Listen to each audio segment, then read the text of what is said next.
You've probably heard that when a burglar decides which house to target, they start by casing it. This means that they watch the owners, find out information about their routine, and determine the best time for entering their home. By the time they're ready to commit the crime, they already know for sure when there won't be anybody inside or when the owners will be distracted. One of the tricks thieves use to gather information about your routine is so simple that you may not even give it a second thought. But the next time you hear a quiet crackle under the sole of your shoe, stop and check what it was. The chances are high that you'll find yourself face to face with a crushed cookie. If that's the case, it's your clue that something has gone terribly wrong. The thing is, this is a rather effective tool criminals use to find out if you've left on a trip or when exactly you come home in the evening. A cookie is such an innocent object that people don't usually give it much thought, if they even notice it at all. You arrive home, step on the cookie, make it crumble, and automatically reveal all your secrets to burglars. They know for sure if the house is lived in and can also figure out the schedule of its owners. Things get even worse if you're away from home. The cookie under the doormat remains whole, thus alerting criminals that the house is perfect for a break-in. So, if you find some treats under your doormat, that's pretty bad news. Someone is interested in your house and watching it. It might be a good idea to notify the police or take some safety measures. Now, the ploy with a cookie is just one of the numerous tricks used by burglars. One more sign that can alert you to the fact that you're being watched is white pebbles left near the house or in the driveway. This means that a criminal has already visited your home and marked it as worth entering. Another reason why thieves may have left the pebbles is to indicate that your house stays empty during the day. So, if you're walking along the street and notice a USB flash drive sticking out of a curb or a wall, don't get confused. You have most likely stumbled across a dead drop. Despite its ominous name, this is a global art project that has borrowed some tricks from the world of spies and espionage. Lots of people who know about this project are happy to be able to put on their black coat and dark sunglasses and go to swap confidential information with others. The thing is that many decades ago, spies had their own ways to exchange secret materials. There was a live drop when spies met in person, but this was often extremely dangerous. That's why a dead drop system was invented. In this case, some loose bricks in a wall in an alleyway hid important documents that had to be picked up later. Nowadays, there are more than 1,500 dead drops all over the world, and the accumulated data on these flash drives reaches 10 terabytes. You can come across a dead drop on any continent you visit, except Antarctica, maybe because there are not so many walls there. So, if you find one, what do you do with it? First of all, it's highly inadvisable to connect random USB flash drives to your computer. You never know what viruses are lurking there, looking forward to destroying your hard drive content. And while risk is a part of the game, don't overdo it. If you're 100% sure that you want to play, secure your computer as well as you can, or even better. Secondly, you can't even guess what information will be waiting for you on a flash drive. Anyone can download videos, photos, or text files, and this has already led to several problems. Speaking of which, have you got a parcel with a USB stick in it? Whatever you decide to do with it, don't plug the flash drive in. Such cases have been more and more frequent in Australia. The police warn people that hackers have invented a new tactic. They drop unmarked memory sticks to letterboxes. It'll probably come as no surprise that these devices contain malware able to mess up your computer. They evidently rely on human curiosity and, in all honesty, it pays off. People can't fight an inexplicable desire to check the contents of a mysterious gift. As a result, almost half of USB sticks received by post get plugged in. After that, people start having serious problems with their laptops and computers. For example, fraudulent media begins to stream service offers, or computer viruses harm files and programs on a PC. So, no touching the free flash drive, okay?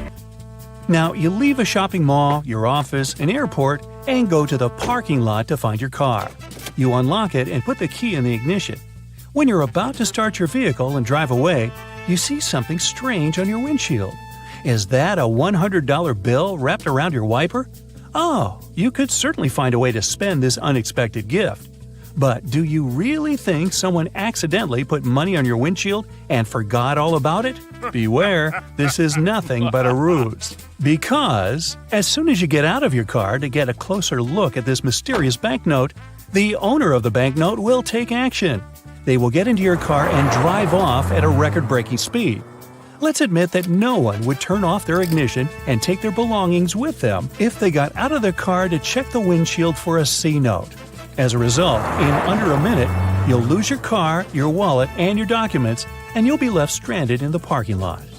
People have recently started to find some article of clothing, like a shirt for instance, lying on their windshield or wrapped up in their wipers. If you ever happen to be one of these people, don't fall into this trap and don't try to remove the object. Just get in your car and drive away as fast as you can from the place you were parked. This seemingly misplaced garment is actually a new con being used by muggers and thieves. It works like this.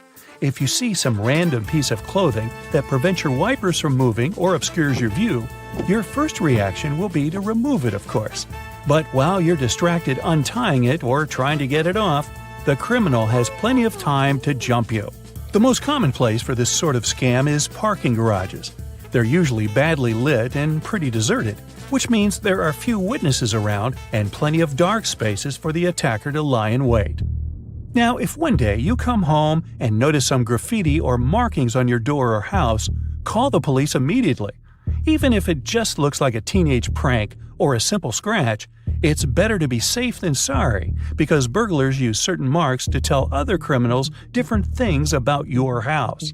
For example, something resembling a Roman numeral 2 means that the homeowners are rich, so the place is a great target. On the other hand, a crossed circle tells other burglars that there's nothing valuable to take from the house. Kinda makes you want to mark your own house like that. Now, a long horizontal rectangle divided into 4 parts means the place has a big aggressive guard dog. A triangle divided into 2 parts by a vertical line tells criminals to hit the place only at night, while a reversed one says that a house or apartment is free after dinner.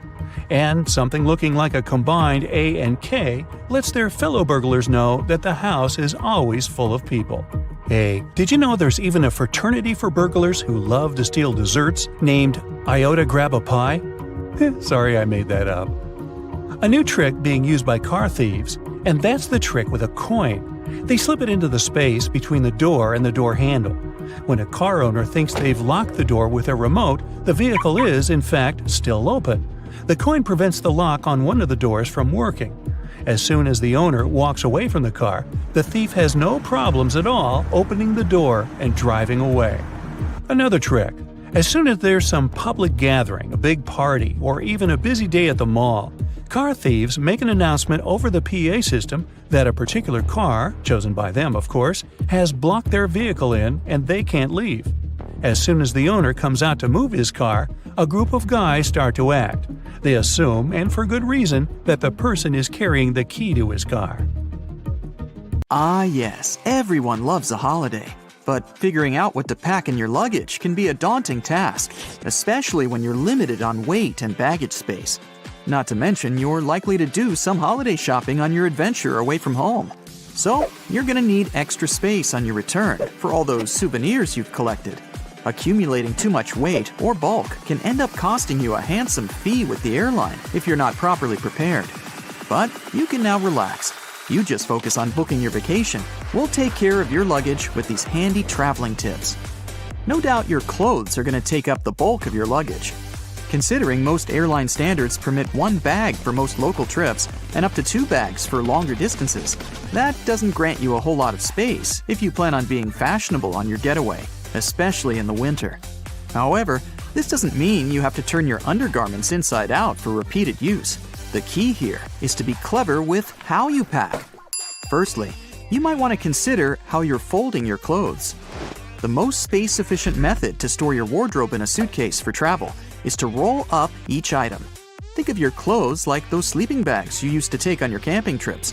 They always seem too thick for their compacted covers, but with perseverance, you could roll it up tight enough to fit inside. Now, you don't need to wrestle with your clothes quite as much, but the same principle here applies. Start by folding your shirts, pants, and whatever else you plan on packing neatly, similar to how you might find them on a clothing store shelf. Then, when you have them in a relatively rectangular or squared-off shape, roll them up tightly. Now that you have your little clothes logs, start packing them into your bag. And behold, extra space! Now, here's something we've all experienced arriving at our holiday destination. We drop our suitcase on the hotel bed, open it up, only to find all our clothes unfurled and scattered like a tornado stormed through our bag. Your luggage has had a rough journey from your home to your holiday destination. It's been dragged through airport terminals, tossed around by baggage handlers, and rocked back and forth during in-flight turbulence. A simple stationary item, rubber bands, will help you keep your clothes neat. Now that you've got them rolled up, place a couple of rubber bands around them to keep them from unfurling. This is an especially neat trick if you want to roll an outfit together as one. Maybe you've got head-to-toe denim that you can't wait to rock on your getaway. Fold up your clothes as before, then layer the different items of your ideal outfit atop each other. Roll them up as one, then use the rubber bands to keep them together.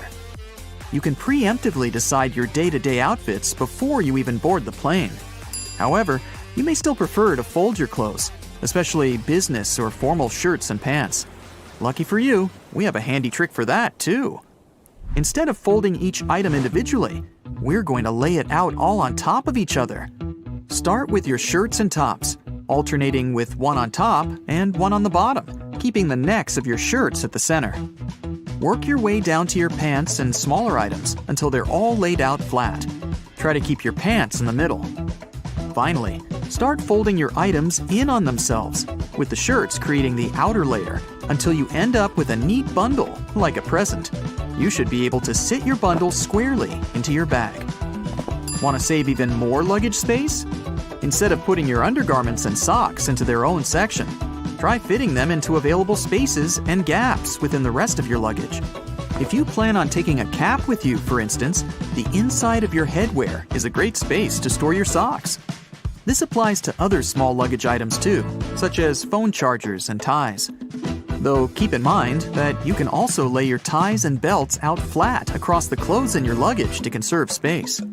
And if you're really limited on baggage size, say all you have is a carry-on for a fortnight-long trip, here's another method. Get yourself some compression bags to store your clothes in. These bags will compact multiple sets of clothes into the size of a small laptop bag. Fold up the clothes you intend to pack and store them into the compression bag. You should be able to fit 8 to 10 standard clothes items or a few bulky ones. Once you've filled the bag, seal it and squeeze the air out through the built-in one-way pressure valve. The easiest way to do this is either by rolling it, and you should be pretty good at rolling your clothes by now, or by using your knees to apply pressure. You should be able to fit 2 to 4 of these compression bags in your standard carry-on suitcase, which is especially helpful if you want to save money by avoiding checked-in luggage. And you can take even more clothes on board with you if you stick them into a pillowcase. The best thing about this tip is that it also doubles as a comfy pillow for you to rest your head on during the flight. If you do have a bit more space to spare, another great way to keep your stuff organized is with packing cubes. It might not be as space efficient as compression bags, but a lot of travelers prefer them for tidier and well-organized packing. You might like to divide them by outfits or clothes types, such as one for pants and one for tops. You can easily purchase packing cubes from most online retail services and travel and camping stores. There are also packing cubes specially designed for one or more pairs of shoes.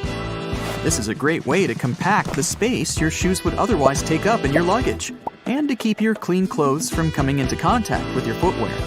Nobody wants their tops to smell like feet, right?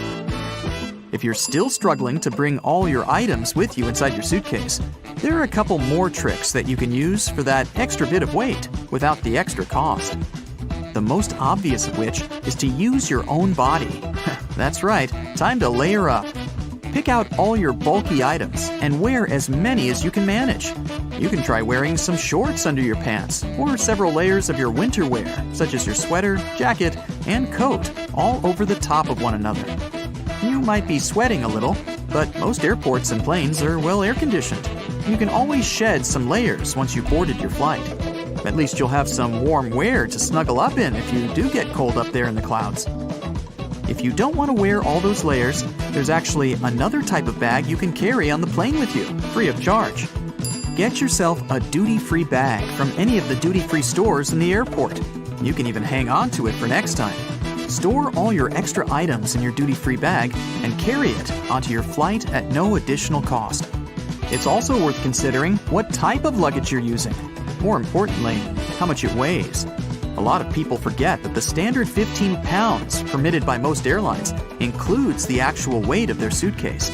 The bag itself can often weigh up to 4 to 6 pounds. That's a huge chunk of your weight in the bag alone. So, when you're shopping for your luggage, take into account how much it weighs. Choosing a lighter bag will give you more space for the items you want to take with you. Stick to some of these handy tips and you'll be on your way with no shortage of luggage and some extra money to spend on your vacation. Happy flying! Have you ever wondered what these extra holes at the top of your running shoes are for?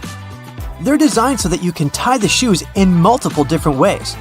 That's useful when you want to compensate for things such as a bad stride or even a damaged toe. Plus, you can change the look of your shoes the way you prefer. Many people use a dust jacket of their book as a bookmarker. No problem with that, it will save your book from bent page corners. But the primary purpose of a dust cover is to keep the book safe from distortions. For instance, if you spill juice or drop some of the food on your book while reading it. The Tic Tac dispenser has this little groove on its top, so you can dispense only one Tic Tac at a time. Even though, let's be honest here, nobody does that. Most of us just spill a whole bunch at once, and then we wiggle all those extra Tic Tacs back in. Those rubber bumps you see between the tire treads are there for your safety. The raised edges tell you what the minimum height of your tread is. If the bump and the edges are even, it's time for you to visit the tire shop as soon as possible. But if the bumps are well beneath the level of the edges, you're good to go. What about that black grating on the microwave window? It's something called a Faraday shield, and it's there to prevent microwaves from getting away and turning the entire room into a Faraday cage. If the microwaves escape, your meal won't cook properly either. So yep, the cage is not there to make it difficult for you to see your meal while it's cooking. It's keeping the electromagnetic energy inside. How about a wrench-compatible screwdriver? Cover your screwdriver with the end of your wrench and you can increase its torque. That's why the head of your screwdriver is designed the way it is. When you have odd angles, you can use this strategy. You've probably heard those myths, the blue side of the eraser can erase the pen? False. Its purpose is to erase a pencil, but in case you're writing something on heavier paper. The blue side can remove smudges you see after using the pink eraser too. Have you ever wondered why oranges in supermarkets mostly come in the red mesh bag? It's a trick to make this food look more orange and encourage you to make a purchase. An extra tip, don't throw away the mesh bag. Tie it up so you can have a small pot scrubber to clean your sink, kitchen, appliances, and dishes. You can see golf balls don't have a perfectly round shape. Their surface is covered with many little dimples, something golf balls didn't always have. At one point, experienced golfers started noticing how, through time, older balls with imperfections, such as nicks and bumps, could travel further. Such things create turbulence in the air around the golf ball, which eventually reduces drag. So, manufacturers started producing balls with dimples so they could go farther and faster. You might have noticed that sometimes there are ridges in toothpick tops. It's more hygienic because when you break that off, you can prop the toothpick up on it, and it won't touch anything. Another safety feature you'll find, this time in your car, is a tab on your rearview mirror.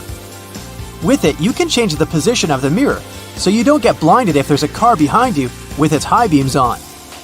So this little tab helps you control the glare of lights coming from behind. This feature showed up in the 1930s, but in the early 1970s, it became a part of standard equipment in most trucks and cars. Do you see that tiny hole on your iPhone right next to the rear-facing camera? It's a microphone. and it's there so your phone can record sound as you turn your camera around. Some cables have a thick cylinder towards the end of the cord. It's called a ferrite core or a choke. It's a magnetic iron oxide that stops high-frequency electromagnetic interference. For example, you know that annoying static noise you get if you bring your phone too close to a speaker? This interrupts your call, which is why cable cords with big cylinders are pretty useful because they prevent these things. Do you know why nearly all luggage bags and backpacks have 2 zippers? It's way more convenient and easier to open in that way. But not just that, you can also lock these 2 zippers together to keep the stuff inside your bags safer. You know how toilets at public spots like malls have those big gaps at the bottom? It's primarily for better circulation of air. This type of door also makes it easier to clean the toilet or check if it's occupied if you're standing in line. Other than that, if you get stuck there and the lock gets broken, you still have a way to escape. You can just crawl out. Ever notice those plastic end caps on utility knives? And they also have scales on them, which indicates you may use them multiple times but with sharp edges. You can separate the blades through these plastic end caps. Then, you can move the slider and bring the sharp blade to the front. If you've ever taken a moment to examine a regular grocery cart, especially their fold-out section, you probably noticed those metal loops jutting out. They're designed to protect the items you carry in your cart. You can use them to hang bags with soft items. You don't want to accidentally squish with heavier products, like bread, or easily breakable things like eggs. Many coffee mugs come with curved notches on their bottom. When you're washing your mugs, put them against the rack at an angle in your dishwasher. This way, the water won't pool in there, so your favorite cup will be completely dry by the time you take it out of the dishwasher. If you're a McFlurry fan, you've probably noticed there's a square hole in the handle of the spoon. It's there so you can attach it to the special machine that mixes the ice cream and your favorite toppings together. The machine has a bar that slips into this square-shaped spoon and then thoroughly stirs it. And you get the spoon so they can minimize the mess during the process. Quite neat, wouldn't you say? A regular milk jug has a dent on one side. Some might see it as a random design decision, but a dent has several purposes. One of them is to get bigger if there's a gas buildup. This happens when your milk is spoiled. So you don't even have to try to check this out. Also, the dent is there so the jug doesn't burst if you accidentally drop it. The dent allows the expansion space that deals with the sudden pressure that happens when you drop the jug. Dental floss. Sure, it's important for your dental health, and it's easy to assume what you do with it. But dental floss is great in the kitchen as well, because it's a very precise cake slicer, way better than a regular knife. Most kitchen shears have a serrated opening right there at the center where the blades and handles meet. It's something you can use to trim difficult herbs such as rosemary, thyme, or chives. Because of this opening, you don't need to pick the leaves off by hand, but de-stem them in one motion. The majority of gelatin containers or single-serving yogurts come with a tinfoil lid, and in most cases, you can use this covering as a disposable spoon. Just peel away the covering, and after a couple of simple folds, you'll have a perfect little spoon for your midday snack. Crackers have holes in them to stop them cracking and breaking during baking. If the holes weren't there, steam would build up inside the cracker and make it collapse. Take a look at a soda bottle and you'll notice a disc inside the bottle cap. This helps seal in the liquid and the drink's fizz, stopping it from going flat. The long neck on your soda bottle is designed like that to encourage you to hold it there. That way, the heat from your hand will only warm that top bit of the bottle instead of heating up your whole drink. It's always hard to see your food in the microwave because of that pesky black grate on the window, but it's there to stop harmful microwaves from escaping. Called the Faraday Shield, it protects you as well as ensures that your food cooks properly. Food items like chips come with about 43% nitrogen inside their package. It might seem like they sell you half a bag of air, but it's exactly the opposite. Oxygen, the gas we breathe, would react with the chips inside the bag and make them go rancid quickly. It's called oxidizing for a reason. Nitrogen, on the other hand, is an inert gas that helps keep the foodstuffs fresh and also protects them from breaking during transportation. A bag of chips that has this gas cushion lets you enjoy your crunchies without them turning to potato crumbs. Donuts have holes in them so that the inside and outside cook evenly. Before the holes were added, the inside would often be greasy and doughy while the outside was crisp. Margins on paper aren't for writing in dates and numbering lists. They were originally added to serve a protective function. Back in the day, rats used to be a pesky problem in people's homes, and paper was one of their favorite snacks. Margins were added as a safeguard so that the rats would nibble on blank paper, rather than taking a bite out of your important work.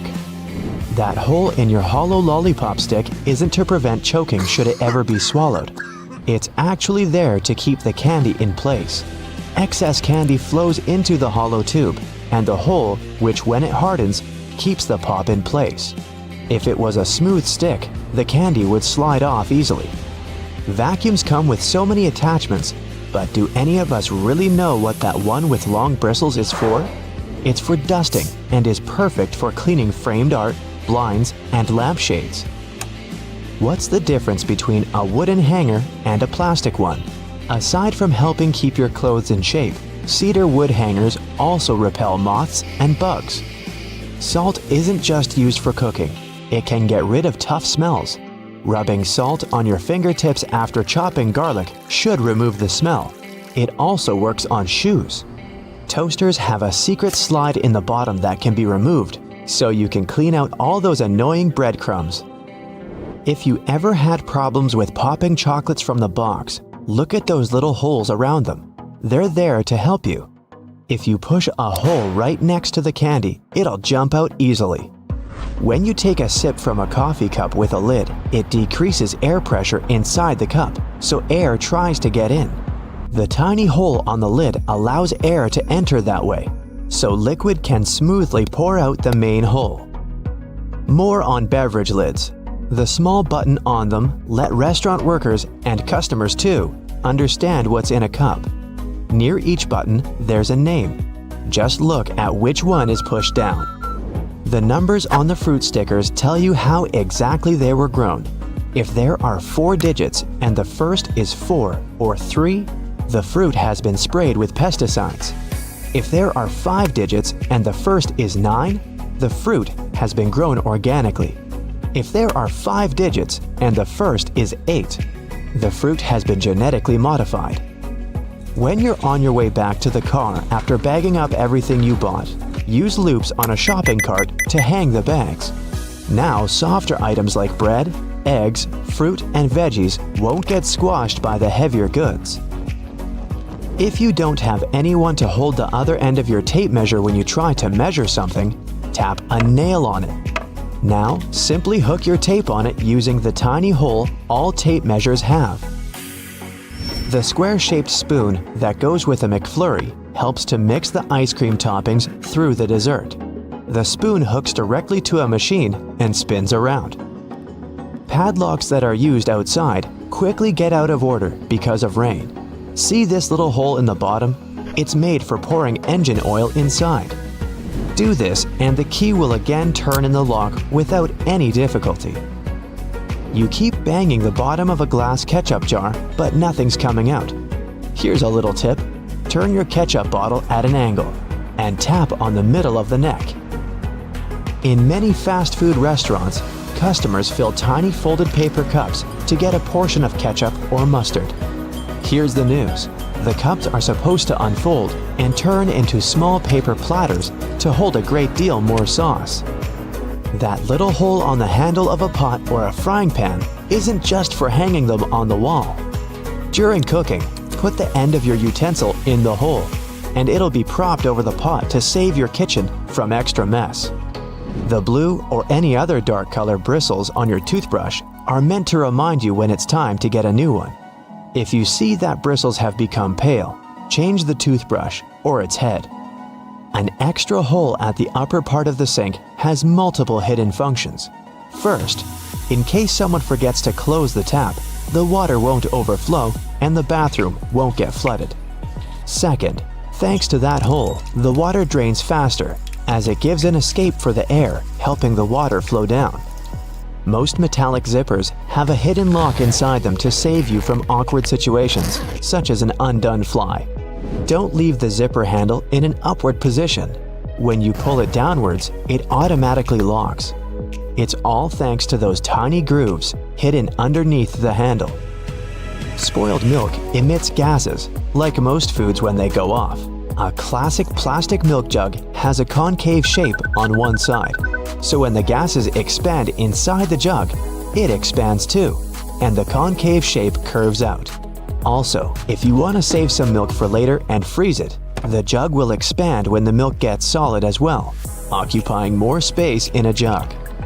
Bath foam isn't only for fun or a nice smell. It also helps regulate the temperature. The bubbles keep the water hot, so you can enjoy a bath a bit longer. Anyway, it works for acrylic bathtubs only. Those made of metal lose heat really fast either way. Many cups and mugs have little grooves on the bottom on purpose. They're designed for washing machines. The grooves let the water flow and not spill over your feet when you take the cup out. Also, those grooves let the air flow so the cup doesn't crack even if the tea is scalding. A point on an ointment cap is there for a reason too. Most tubes are usually sealed with foil, and it's better to avoid opening it with fingers unless you're ready to say goodbye to your nails. A point easily opens even the most safely sealed tube. Escalator brushes aren't for keeping your shoes clean and polished. It might be tough to apply wax right on that brush while the escalator's on the move. It's for your safety. Brushes won't let you come close to the edge, so a long coat or bootcut jeans won't end up in between the steps. All Tic Tac containers are designed to dispense one Tic Tac every time you open it. The lid has the same shape as the candy. Turn the container upside down, gently shake it, and slowly open it. You'll notice only one candy stuck between those lid grooves. So if you just open the container and shake it until 5 or even more candies fall into your mouth, it means you've been eating Tic Tacs wrong all this time. The pom-pom on top of your beanie wasn't put there as a fashion accessory. The pom-pom was originally added to the hat to prevent sailors from banging their heads on the ceilings of the ships that were too low. Airports are some of the most visited and, at the same time, mysterious places out there. So, let's see what's going on behind the scenes and what secrets airports hide. At some airports, there are special people called profilers. Such people bring to life a special program called SPOT, Screening Passengers by Observation Technique. They analyze your mimics, gestures, and behavior in order to detect suspicious people. Their job is to notice nonverbal signs of anxiety, people licking their lips, itching, or looking around a lot. If a profiler notices a person acting in an unusual way, they can invite them for an inspection. There, they talk to this person, trying to find out more about them and confirm, or not, their suspicions. Airport agents might also be watching you all the way from the security check to your gate. Some airports have facial recognition scanners that can easily track you. They're equipped with special software that compares passengers' faces with their IDs. Keep in mind that if you don't charge your laptop before the flight, it may be confiscated. It's not uncommon for an airport security officer to ask you to power your device up. If you fail to do it, your gadget can be taken away for an additional check. For safety reasons, it's crucial to make sure that it hasn't been tampered with or modified in a way that can cause harm during the flight. Packing an electric brush in your check-in luggage may land you in trouble. Brushes produced by some brands have lithium batteries inside, and those can potentially lead to serious problems in the air.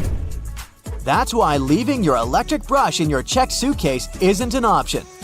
But you're allowed to store them in your carry-on bag. At the same time, if your device runs on AA batteries, you can put it wherever you want. Anyone who's ever traveled by plane knows about the no liquids rule, but not everybody knows that this rule also applies to peanut butter, toothpaste, creams, lotions, liquid makeup, lava lamps, snow globes, some kinds of medications, deodorant, and even gel shoe inserts. Now, let's go outside for a while and look at those landing spots. Airports charge airline companies huge fees for landing on their runways on certain days and at particular times. But the most interesting thing is that the landing spots can be bought and sold. For example, in 2016, Oman Air paid Air France around $75 million for one early morning arrival slot at London Heathrow Airport. You must have noticed that airfare has increased over the past decade. That's because of the extremely high prices of landing slots.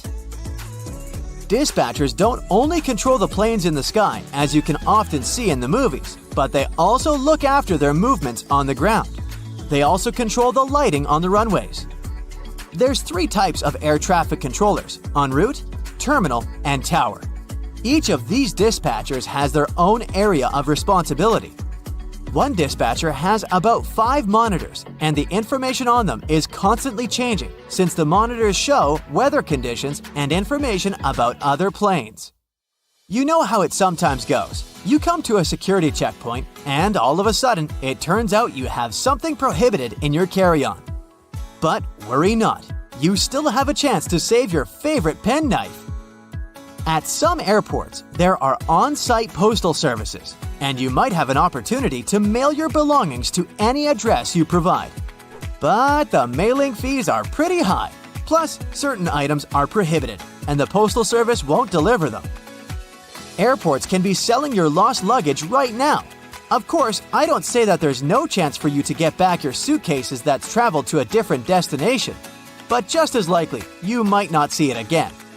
In this case, an airport has the right to sell your misplaced belongings at an auction. Most airports have an annual lost luggage sale. After paying an entry fee, you can bid on electronics, clothes, bags, and other stuff. While flying, you might have a celebrity on board, but you won't know it. Large airports have separate check-in and security procedures for celebrities.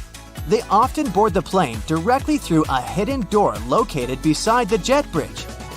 Some airlines also use cool cars to transfer VIP passengers from the terminal building to the plane. At the same time, most people come to the airport well ahead of time. And the most popular activity while waiting for a flight is wandering through the duty-free zone. And even though people rarely plan to buy anything there, different products end up in their shopping baskets. That's because lots of airports are designed in a special way that makes people feel relaxed and at ease. I'm talking about all those huge windows, a lot of light, massage chairs, and comfortable seating areas. And statistically, calm passengers are 10% more likely to spend money on retail, duty-free, and food. Designers put a lot of thought into airport layouts. It helps to ensure the smooth flow of travelers. And the main point here is easy navigation that can prevent people from getting lost. This is achieved through subtle but very effective design cues. And placing duty-free zones between security checkpoints and boarding gates is one of them. They supposedly help you relax after clearing security and lead you where you need to go. But speaking of food, a celebrity chef restaurant at the airport might not be as good as it would be if you were visiting the real thing. Not chefs themselves, but special restaurant companies are responsible for airport outlets. One of the reasons is the extremely strict security that surrounds airport deliveries, including food. You may still have a nice meal, but it won't be the same. Now, I'll tell you about one more way airports manipulate you into spending your money. They make you walk through the shiny duty-free stores straight after the security check. But the most curious thing is that the walkway through such stores usually veers to the left. That's done because most people are right-handed, which means they use their right arm to pull their luggage and are more likely to look to the right while passing through the stores. And the duty-free zone veering to the left leaves more space on the right, where passengers are more likely to look. Oh, And have you ever noticed how many mirrors there are at airports? Mirrors are strategically placed there to make airports appear larger and create an illusion of more space. This in turn helps to reduce the feeling of claustrophobia and makes the airport experience more comfortable for travelers.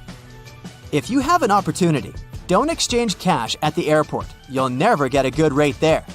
Those who didn't buy local currency in advance can instead order it online and collect it at the airport. Some services only need a few hours' notice for such an order, or it might even be better to use an ATM to withdraw some cash at your final destination. Now, have you ever paid attention to airport codes? The most often used are 3-letter codes. Why this number? Back in the 1930s in the USA, pilots used the National Weather Service's 2-letter city codes to refer to airports. But soon, the number of airports in the country outgrew the number of such codes. That's why airlines expanded this system by adding the 3rd letter. It was usually X. That's how LA, Los Angeles, turned into LAX. But even though there shouldn't be 2 airports with the same code, some of these codes sound so similar you could easily mistake one for the other.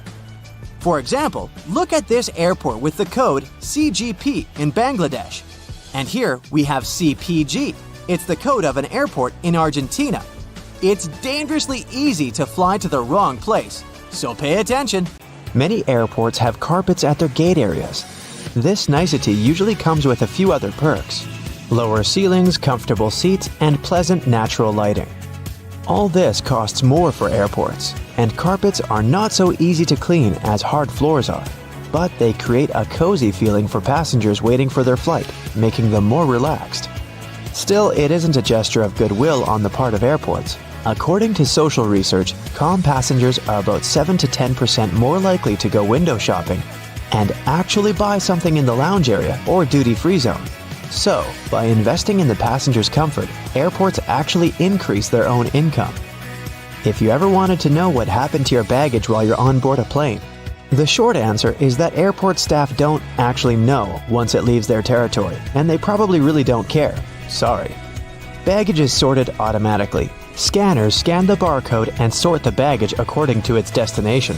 The 3 main tasks of airport baggage handlers are to move your bags from the check-in area to the gate, to move them from one gate to another when you have a connection, and to move your bags from the plane to the baggage claim area. And that's it. So if your luggage doesn't move fast enough, it can be late for your connecting flight, or the exact opposite. Your bag gets to your destination before you do because you're stuck at passport control. Another problem can arise if you forget to tear off any old stickers showing a different destination. In this case, the scanner might send your luggage to the wrong country. Most airports are equipped with giant kitchens where the food for passengers is prepared. These kitchens usually cook food for different airlines at once. And since that oh-so-delightful airplane food must be cooked for about 6 to 10 hours in advance, these kitchens have to work 24/7. And however surprising it might sound, the menu for your flight is developed up to a year in advance. This is a common practice for most airlines because every single ingredient matters and adds to expenses. In fact, one airline managed to save $40,000 after they removed just one olive from every salad they served on their flights. Airport staff sometimes ask passengers to rub their hands on a piece of cloth before putting it into a special machine. It might seem kind of scary, but it's actually harmless. You're simply being checked by a machine called an atomizer. Before their working day starts, employees put samples of dangerous chemicals into the machine. The machine memorizes these smells, and in case a person's hand smells like those chemicals, it alerts airport staff to this danger. You know how it sometimes goes. You come to the security checkpoint, and suddenly, it turns out you have something prohibited to take on board in your carry-on. But don't worry, all the things seized during the pre-flight inspection can be stored at the airport for as long as 3 months. On top of that, you have an opportunity to mail them any address inside the country. Things taken away by security and weren't claimed can also get sold at special auctions and are delivered worldwide. If you have a long layover between flights, going to the nearest hotel to rest might not be the cheapest option. There's a much better trick. Check if the airport or airline sells 24-hour access to the VIP lounge zone. In most cases, you can have free snacks and drinks there and use free shower cabins and rooms for rest at a very affordable price. In multi-terminal airports, search for underground passageways connecting terminals that most people might not know about. For example, at Frankfurt Airport in Germany, there's a walking tunnel between Terminal 1 and Terminal 2 that's mostly used by employees since passengers are simply unaware of its existence. There's an actual term for the first 60 minutes after you clear check-in. The golden hour. It's the time that passengers statistically spend more money in retail and duty-free areas of the airport. And having the most comfortable seats in those areas right in front of the shops is a clever trick to lure you in for shopping. Let's admit, sitting in front of a comfy chair while looking at a flashy sign or shopping window can be tempting, and that's exactly what the airports want you to feel. If your flight is overbooked and you can't fly at the designated time, don't hurry to accept the first voucher you're offered as an apology. Normally, airlines keep raising the stakes until they have enough volunteers to give up their flight seats. And if they don't, and you've been bumped involuntarily, you can insist on a cash refund instead. Depending on your ticket price and the time of your delay, you might be entitled to as much as $1,300. Most airports have specific experts called profilers. These people practice what's called SPOT, or the Screening Passengers by Observation technique. They carefully analyze facial expressions, gestures, and behavior in order to detect suspicious people. Their job is to notice the nonverbal signs of anxiety, such as people licking their lips, itching, or looking around a lot. If a profiler notices a person acting in a weird or off way, they can invite them for an inspection, where they can talk to a person to find out more about them. Profilers work in both the main halls and in passport control. The typical question they ask is, "What's the purpose of your visit?" Then they check the person's reaction to this inquiry. No matter how reserved a passenger is, if they have something to hide, TSA officers will find out, thanks to the tiniest cues in people's behavior. Before your luggage even gets on the plane, it goes through 5 security levels, and one of them, besides scanning the contents, includes being checked by a special dog that can sniff out dangerous chemicals. It's a well-known fact that a dog's nose is much stronger than that of any human. In fact, dogs distinguish smells from 10,000 to 100,000 times better than people do. No wonder airports take advantage of this super sense for security and regularly use these sniffer dogs to detect suspicious substances. What's really cool is that you can't even distinguish a detection dog from its civilian siblings. Unlike police dogs, the ones working at airports aren't trained to frighten or intimidate people. The most popular sniffer breeds are Golden Retrievers, Labs, and German short-haired pointers. Charging your phone at a specifically designated spot can look convenient, but it's not really safe. If the charging station only allows you to plug in your cord, you might get malware installed on your phone with you none the wiser. The only safe way to charge your phone or tablet is to find an electric socket and use it with your own charger. Same goes for free airport Wi-Fi, apart from the airports requiring you to authenticate yourself more often than not. Someone can easily access your data while you're using an unprotected Wi-Fi hotspot. It's safer to use your mobile data, but if you absolutely have to use the airport's Wi-Fi, best clear or encrypt all your important data on your device. It might be exasperating to take your laptop out of your carry-on at the security check every single time. But the airport staff need to have a clear look at your device to make sure nothing is concealed inside. On the screen of an X-ray scanner, a laptop looks like a semi-transparent object with a clearly visible hard drive, CD drive, and whatnot. But security officers can't see what's behind some of those parts. For example, a dense and rather large battery. People tend to choose the closest security line to them. If that line turns out to be super crowded, just look around after ID and ticket check. You may see another checkpoint with much fewer people. Some checkpoints at the airport are situated at the far edges of the terminal, and that's why passengers fail to notice them. Applying for a TSA pre-check can be a great time saver for traveling in and out of the US. Being a member of this program has some great perks. First, getting through security and passport control happens faster. If you're a pre-check traveler, you won't have to take off your shoes or remove your belt, and forget about placing your stuff like liquids and laptops in special bins.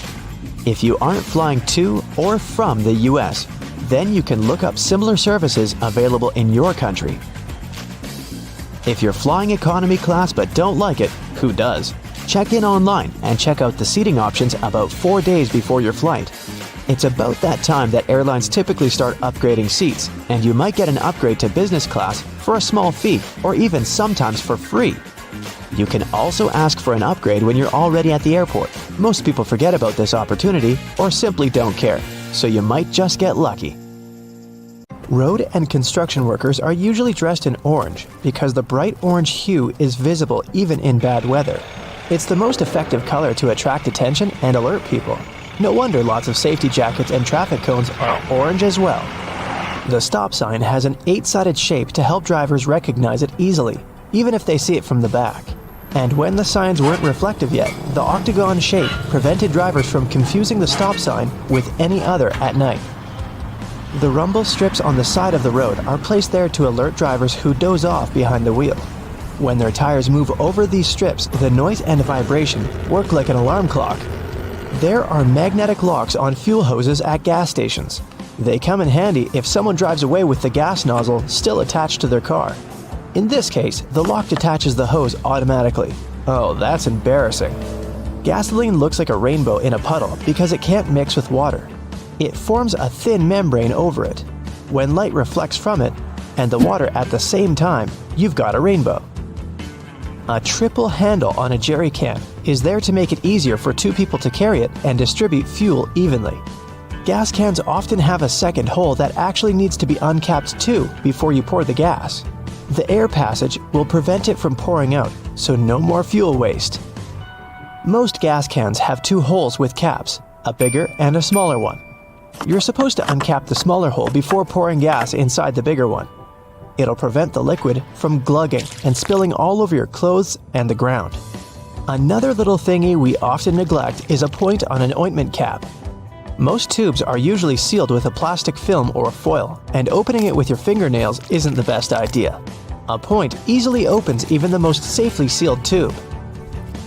You can use most screwdrivers together with a wrench to create more torque. Just place the wrench over the handle of the screwdriver. This way, you'll need to apply a lot less force than before. You'll also be able to get to hard-to-reach areas more easily. They install cameras in shops, banks, and hospitals to monitor everything. If something happens, you can call the police or rescuers. The camera really helps to solve a lot of problems. Why are there no cameras on planes? The crew keep order on the plane, but they won't be able to do anything if something serious happens. Besides, there's nowhere to run on the plane. During the flight, the cameras are useless, and after the flight, the words of the passengers work ideally instead of cameras. So, if cameras do no good, then why spend money on them? Water is great at cleaning stuff because it has triangular molecules. They're made of 1 oxygen and 2 hydrogen atoms, H2O. Such molecules have slightly different charges on their opposite sides, pretty much like magnets. That's why water easily sticks to other molecules, including those that make up dirt. Lots of private houses have triangular-shaped roofs because this allows rain, snow, and fallen leaves to slide off the slope. If all this stuff piled up on top of your house, one day your roof would collapse. When a storm is coming, clouds seem to turn dark, but it's just an illusion. Thin clouds on a sunny day let the light through easily. They also scatter all the colors of the light spectrum. This makes us perceive the clouds as white, but the thicker the clouds are and the more water droplets they contain, the less light they let through and the darker they look. A good doorknob is the one made of brass, bronze, or some copper alloys. These metals have an anti-germ effect. Bacteria spread way slower on them. They also get rid of germs pretty fast, within a couple of hours. Nope, it doesn't mean you don't have to wash your hands. Diamonds have such symmetrical shape to show you their brilliance. Initially, the gems aren't so beautiful. They go through several stages of cutting, and then become pieces of elegance. Most of these stones have a round shape with slightly pointed corners. Diamonds shine the brightest in this shape. Why are there 2 holes in the socket? The left hole is neutral, the right hole is not. And the gap underneath is ground. Electricity needs to flow through the chain. The current flows from the hot slot, passes through your phone charger, for example, and then goes through the neutral hole. Ever wondered what that small pocket on your jeans is for? People used to wear watches on chains. That small pocket was meant for it. Now, almost no one wears such a watch, but the pocket remains. You can still keep something small in there, like a ring. In London, there are some poles that look like street lamps, but there are no bulbs. Well, their official name is stink pipes, and they're a thing of the past now, but they used to come in handy back in the 19th century. These hollow poles would vent away the air and explosive gases with bad smells to prevent, shall we say, unwanted consequences. Most kitchen shears have metal plier-like teeth in the middle, between the handle grips. They can help you crack nuts, crab shells, and other tough products. You can also open jars and bottles or remove herb stems with their help. Leather often looks dull to the eye because it's covered with itsy-bitsy scratches and scrapes. They scatter the light that hits the material. When you coat your shoes in a layer of wax, you fill these tiny crevices. The surface becomes smoother and the rays of light bounce off it more evenly. That's why the leather looks shiny. Highlighters are filled with a special semi-transparent fluorescent ink that can glow in dim light. Yellow and light green hues are the most popular because they don't prevent you from seeing the text after black and white photocopying. Photocopiers perceive yellow and light green marks as very pale and don't print them. They make magnets shaped as a horseshoe because this increases the magnetic force. Colors matter too. The blue part indicates the South Pole, the red part, the North Pole. The two poles work simultaneously and increase the attraction force. The dime-sized holes in elevator doors is actually a keyhole. If the doors get stuck, an operator can open them manually thanks to this hole. They'll just insert a special key. The tiny hole in the airplane window is there to balance air pressure. The window has 3 layers. The outer pane is extremely sturdy. It can withstand air pressure differences during takeoff and landing. The inner pane, which is the closest to you, is made of cheaper materials. It prevents potential damage to the window. The hole itself is in the middle pane. It not only balances the pressure, but also prevents the window from fogging. Escalator brushes are there for your safety. They don't allow you to come too close to the edge of the escalator. This way, your clothes won't end up between the steps.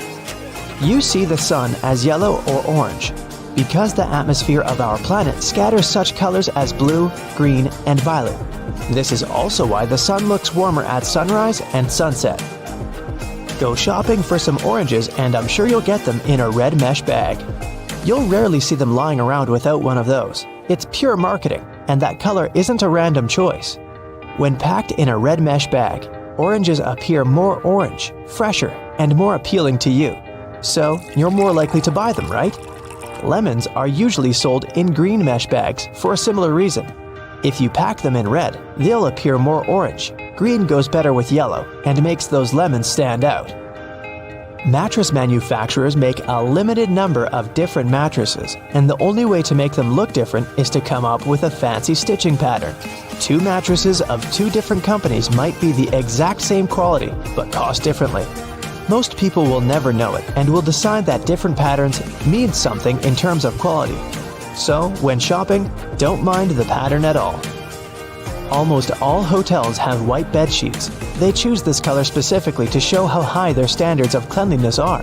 The whiter and brighter the sheets are, the more luxurious the hotel seems. It's much easier to see dirt and stains on white linen. It's like proof that you've checked into a clean room.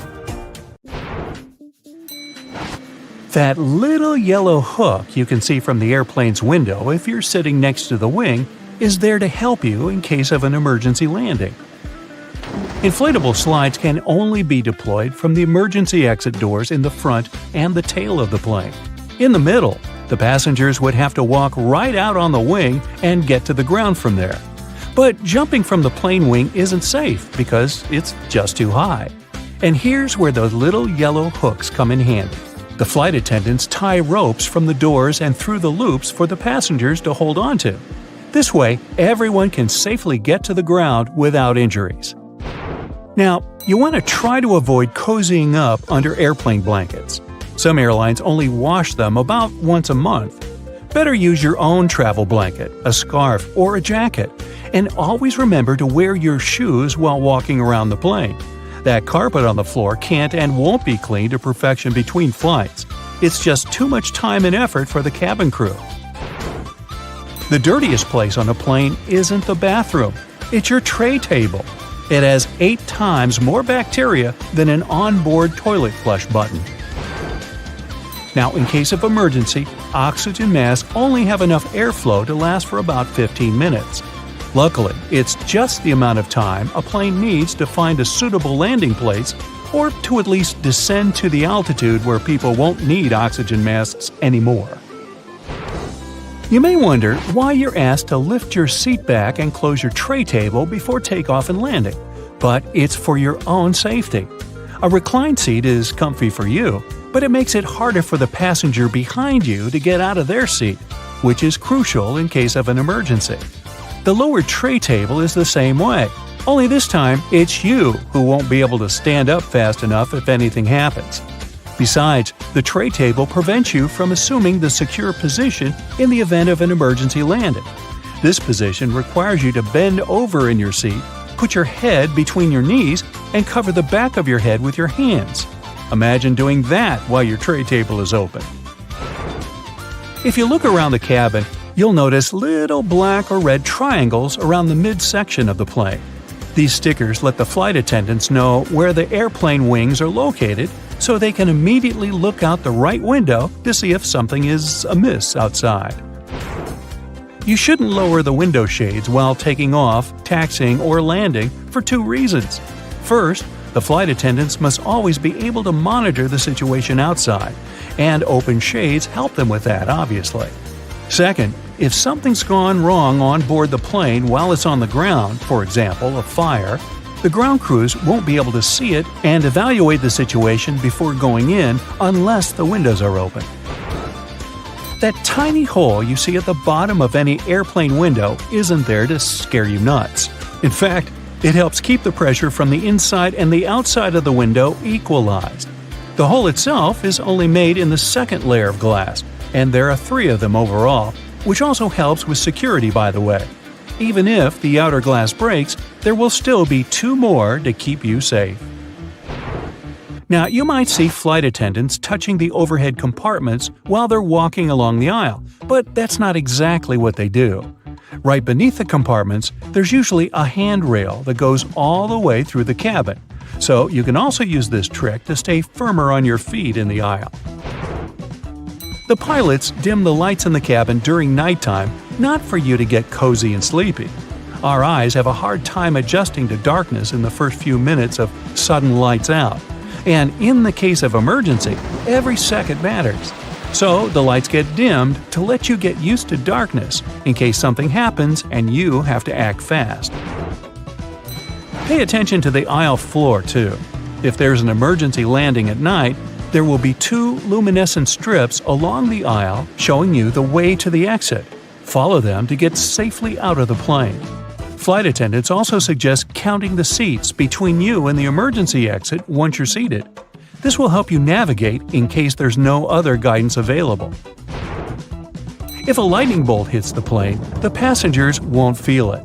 The entire aircraft is covered with aluminum coating that conducts electrical current and doesn't let it inside.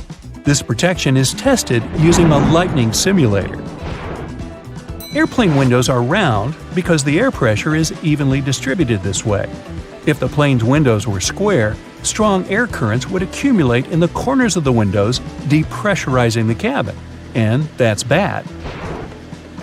Don't think you become untouchable if you go to the airplane toilet. The bathroom door can be opened from the outside. There's usually a small latch at the top of the door that allows cabin crew to get you out of there. It's useful for both getting to people doing something suspicious in the bathroom and helping those who don't feel well and, for example, collapsed while in the toilet. Yeah, let's avoid doing that. The plane's wings flash red and green lights at night to show the direction the plane is heading in. A green light is always on the right wing, and a red one is on the left. Aircraft tires are designed to withstand 4 to 5 times more pressure than they actually experience upon landing. The wheel is more likely to break than the tire. Pilots always have different meals. This is necessary to reduce the risk of food poisoning.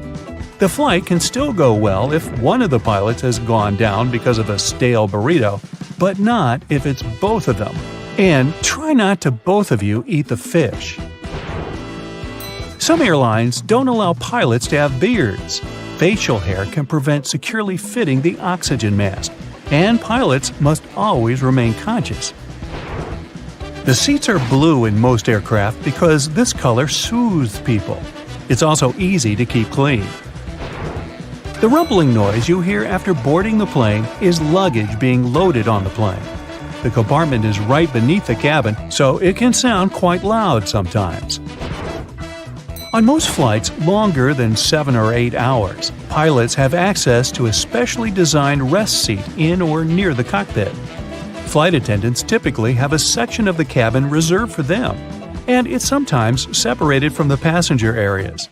Some larger aircraft even feature private crew quarters above or below the main cabin. The wings of most passenger aircraft are located at the bottom of the plane. It's called a low wing. Firstly, if you install the engine under low wings, it'll be closer to the ground and easier to repair. Secondly, the wings will take on part of the shock in case of a hard landing. And if the plane falls into the water, then the wings become a life-saving pillow. By the way, a plane can stay afloat for 10 minutes to 60 hours. It all depends on the model of the plane, weather conditions, and pilot skills. Now, most airplanes are white because this color best reflects the sun rays and the aircraft body doesn't heat up as much. Also, the damage is best seen on white, and white paint is simply cheaper. Shoulder straps seem more secure than just a waist belt, but not in the case of planes. When the plane gets into turbulence, it's tossed a bit in the air. The waist belt will simply hold you in place in case of a more severe shake. Shoulder straps would require more space between the seats, and this is not justified on a plane. In a car, the impact is usually much stronger, so you need that shoulder strap not to whoosh through the windshield.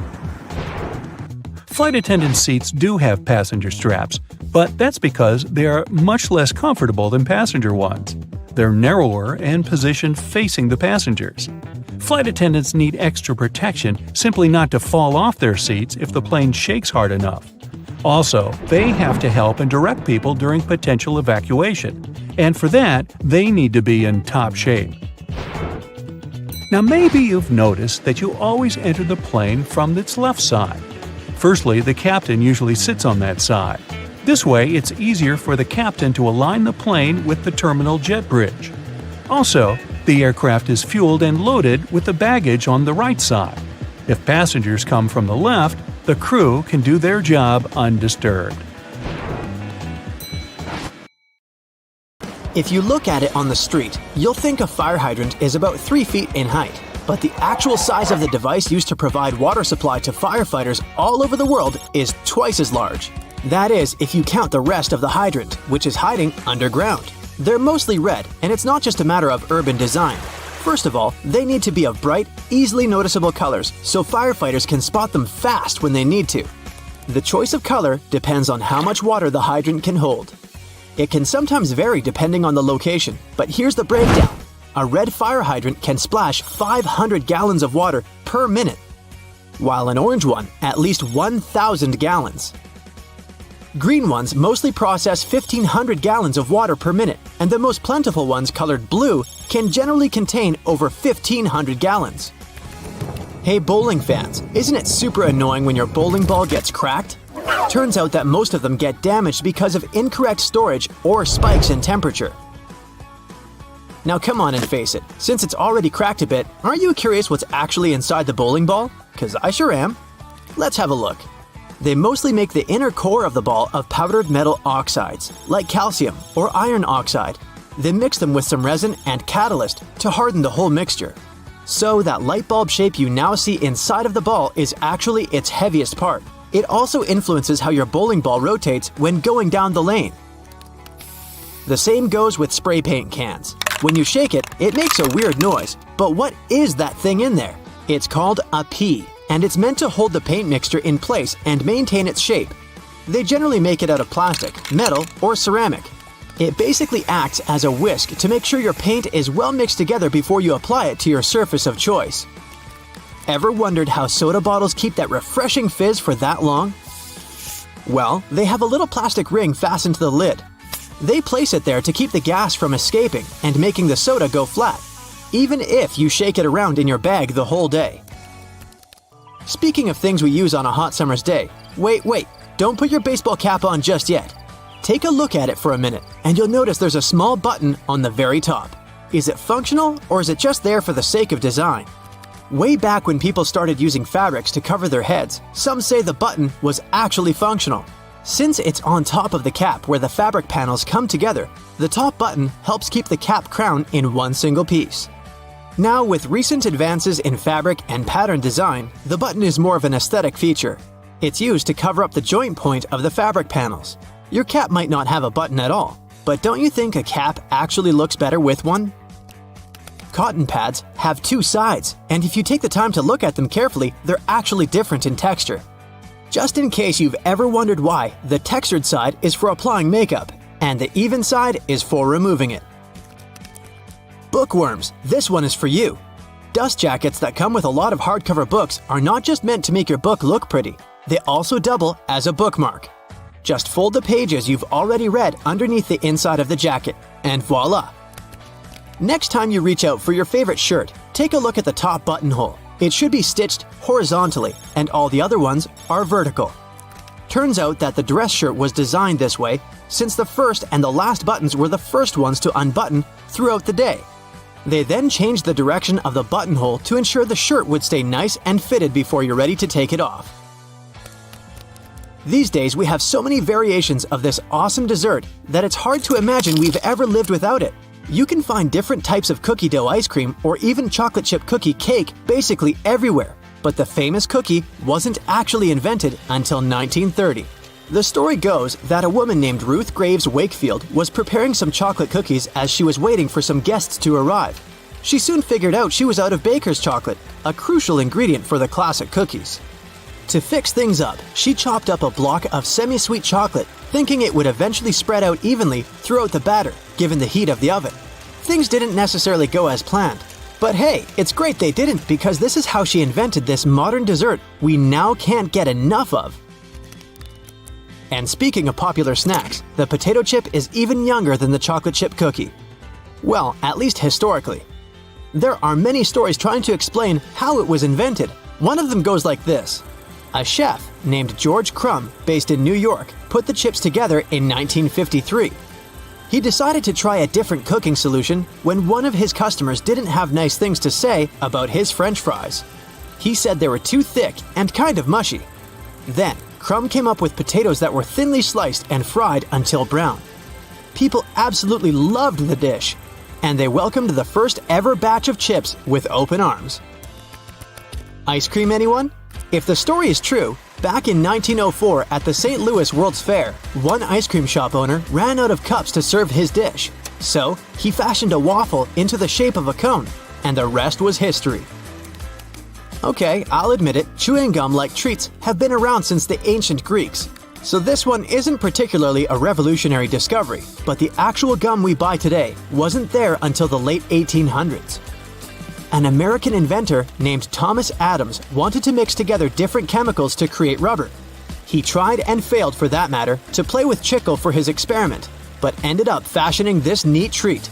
They still use chicle to this day to produce most chewing gums. Back in the 1800s, there lived a man named Jean-Baptiste Joly, who worked in the fabric industry as a textile maker. How he came up with this next invention that we use a lot these days has less to do with him and more to do with his maid. The story goes that the woman accidentally knocked a kerosene lamp over onto a tablecloth. Instead of getting upset over the damaged fabric, Joly noticed that the substance actually made the material cleaner. Figured it out yet? Yep, that's how the idea for the very first dry cleaner popped up. A very neat accident, if I do say so myself.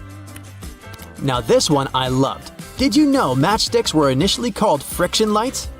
Or at least that's how their inventor, a chemist named John Walker, called them back in 1826.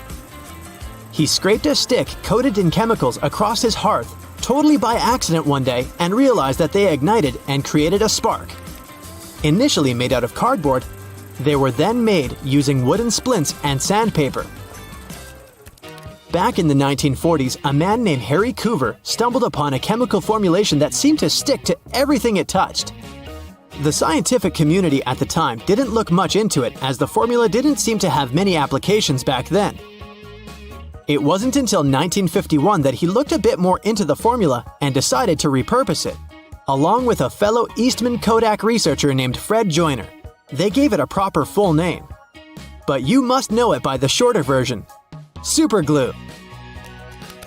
It also has many uses in security these days that it's hard to believe that we didn't come up with this one on purpose. Back in 1903, a scientist named Edward Benedictus knocked over a flask by accident. He looked down and was amazed to see that the glassware had just slightly cracked but maintained its shape. He was expecting it to break into a million tiny pieces. Curious about this hidden feature, he looked into it and figured out what was keeping the glass together was a substance coating the inside of the glass. Ta-da! That's how humanity came up with safety glass. Hey, have you ever been vibing out in your room, listening to some of your favorite songs, admiring the subwoofer of your speaker as it delivers magnificence to your eardrums? We all have. But have you ever asked yourself why that same speaker, along with other speakers across the globe, is almost always black? Some of you are probably screaming at your screen right now about your speaker being green, red, or any other color found in the rainbow. Number 1, I said almost always. And number 2, if you look closely at the gorgeous design of your brightly colored music player, you'll often find that the speaker beneath it is still colored black. One possible explanation for this is that the original technology of speakers had a diaphragm with black particles on it. So as soon as a sound is amplified, it sends a charge through the diaphragm, and these black particles are driven upwards. The carbon particles bouncing and touching the upper membrane of the diaphragm are responsible for creating some of the distinct sounds from our speakers that we all love so much. Speaker manufacturers must have gotten tired of their products changing color with prolonged use, combined with these black particles settling on the upper membrane of the diaphragm. So, their logical solution was to color most speakers black. Another more practical belief as to why speakers are mostly colored black is that it's a hue that easily matches up with many types of decor. Walls, furniture, and clothes all often look quite well when combined with this color, which is why it's so prevalent everywhere you go. Listening to music has repeatedly scored in the top 10 pastimes in the US based on research. Nowadays, you find sound speakers everywhere. In your television, laptop, and your phone. You can't escape them. But let's take a look at how they started off. Their origins are in radio and telephone technology. The first form of a speaker was developed by Johann Philipp Reis in 1861. The German was a self-taught inventor and installed the speaker on his telephone. It was just about able to reproduce clear tones, but it could also replicate muffled speech after a few revisions. Alexander Graham Bell, the inventor of the telephone, decided to try and produce an improved version of Reis's speaker. Essentially, Bell and other inventors wanted to make an electrodynamic speaker. By 1877, it was still yet to exist, but due to the desire of inventors worldwide to change this, research confirmed that it was extremely possible to make one. In particular, the work of Werner von Siemens, who came up with the idea of an electromagnetic coil-driven speaker, was a driving force in arriving at this conclusion. Why are there magnets in speakers, you might ask? Every speaker nowadays has an electric current, something the inventors were discussing would never have taken for granted at any point in their lives. When this electric current is changing, it produces a magnetic field. To make the panel of the speaker move, magnets are used to create an opposing magnetic field which creates vibrations. These vibrations are the sound we end up hearing. The bigger the magnet, the louder the speaker will be. Another inventor by the name of Thomas Edison from the US had filed a British patent for a system using compressed air for an amplifying mechanism. The first commercial electric loudspeaker saw the light of day only in 1924. The sound quality produced by this speaker was good enough for motion pictures. It took nearly 20 years for the next groundbreaking development in the world of loudspeakers. This came with the arrival of the duplex driver in 1943. It offered better clarity and coherence at high volumes, which was important in movie theaters. Fittingly, it was nicknamed the voice of the theater. The duplex driver was immediately tested by the Academy of Motion Picture Arts and Sciences and instantly made its film house industry standard in 1955. Until now, this loudspeaker design is still used. Indeed, the film industry does seem to put a lot of effort into its sound, and so do the theaters we watch them in. You may have noticed that these buildings often have thick curtains on the walls. These are soundproof or acoustic curtains, and both are much thicker than regular curtains. They will either consist of heavier fabrics that are tightly woven or have better quality linings.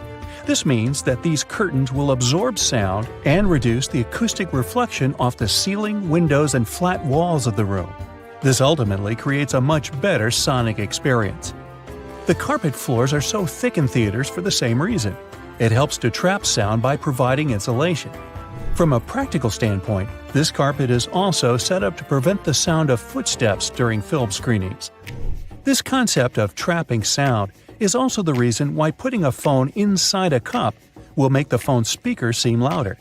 Any speaker sitting or suspended in an open space projects its sound in all directions. As the speaker vibrates to create sound waves, an equal amount of energy leaves from both the front and the back. By placing a speaker in some form of enclosure, we can redirect some of the energy that comes from the back of the speaker and project it forwards. By putting the speaker in a cup, you're directing the sound more efficiently. It travels only one way, making it seem louder than what you'd hear when you take it out of the cup. Speaking of phones and speakers, ever wonder why your mobile device makes your speaker produce a buzzing noise? This can occur when the two gadgets are near one another and your mobile is trying to send and receive data. The transfer of information produces electromagnetic disturbances in the medium around the speakers.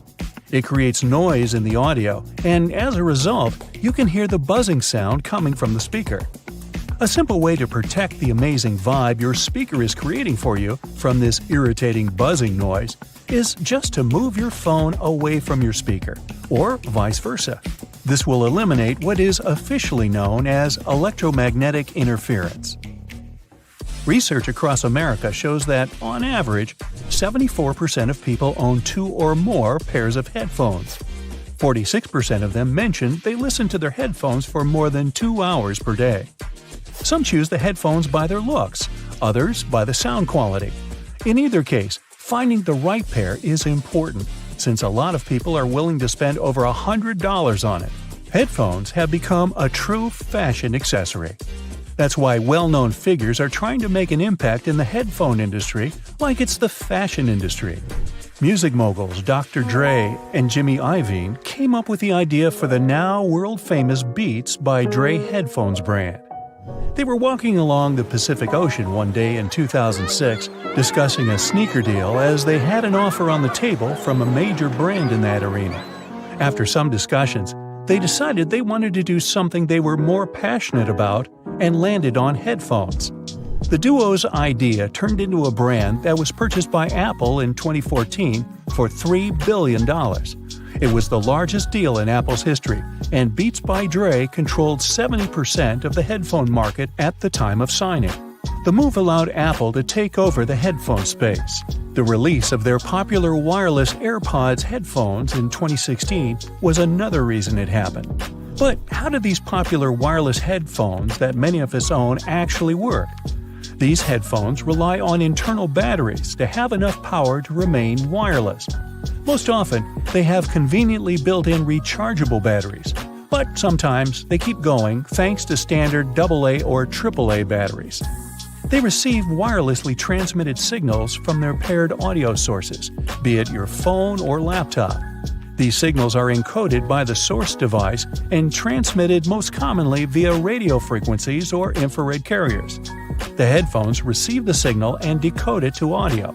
And just like that, it's music to your ears. The cylinder on the end of a cable is sitting there, useless as it might seem. In fact, this is a ferrite bead that assists with many electrical wires to reduce electromagnetic interference.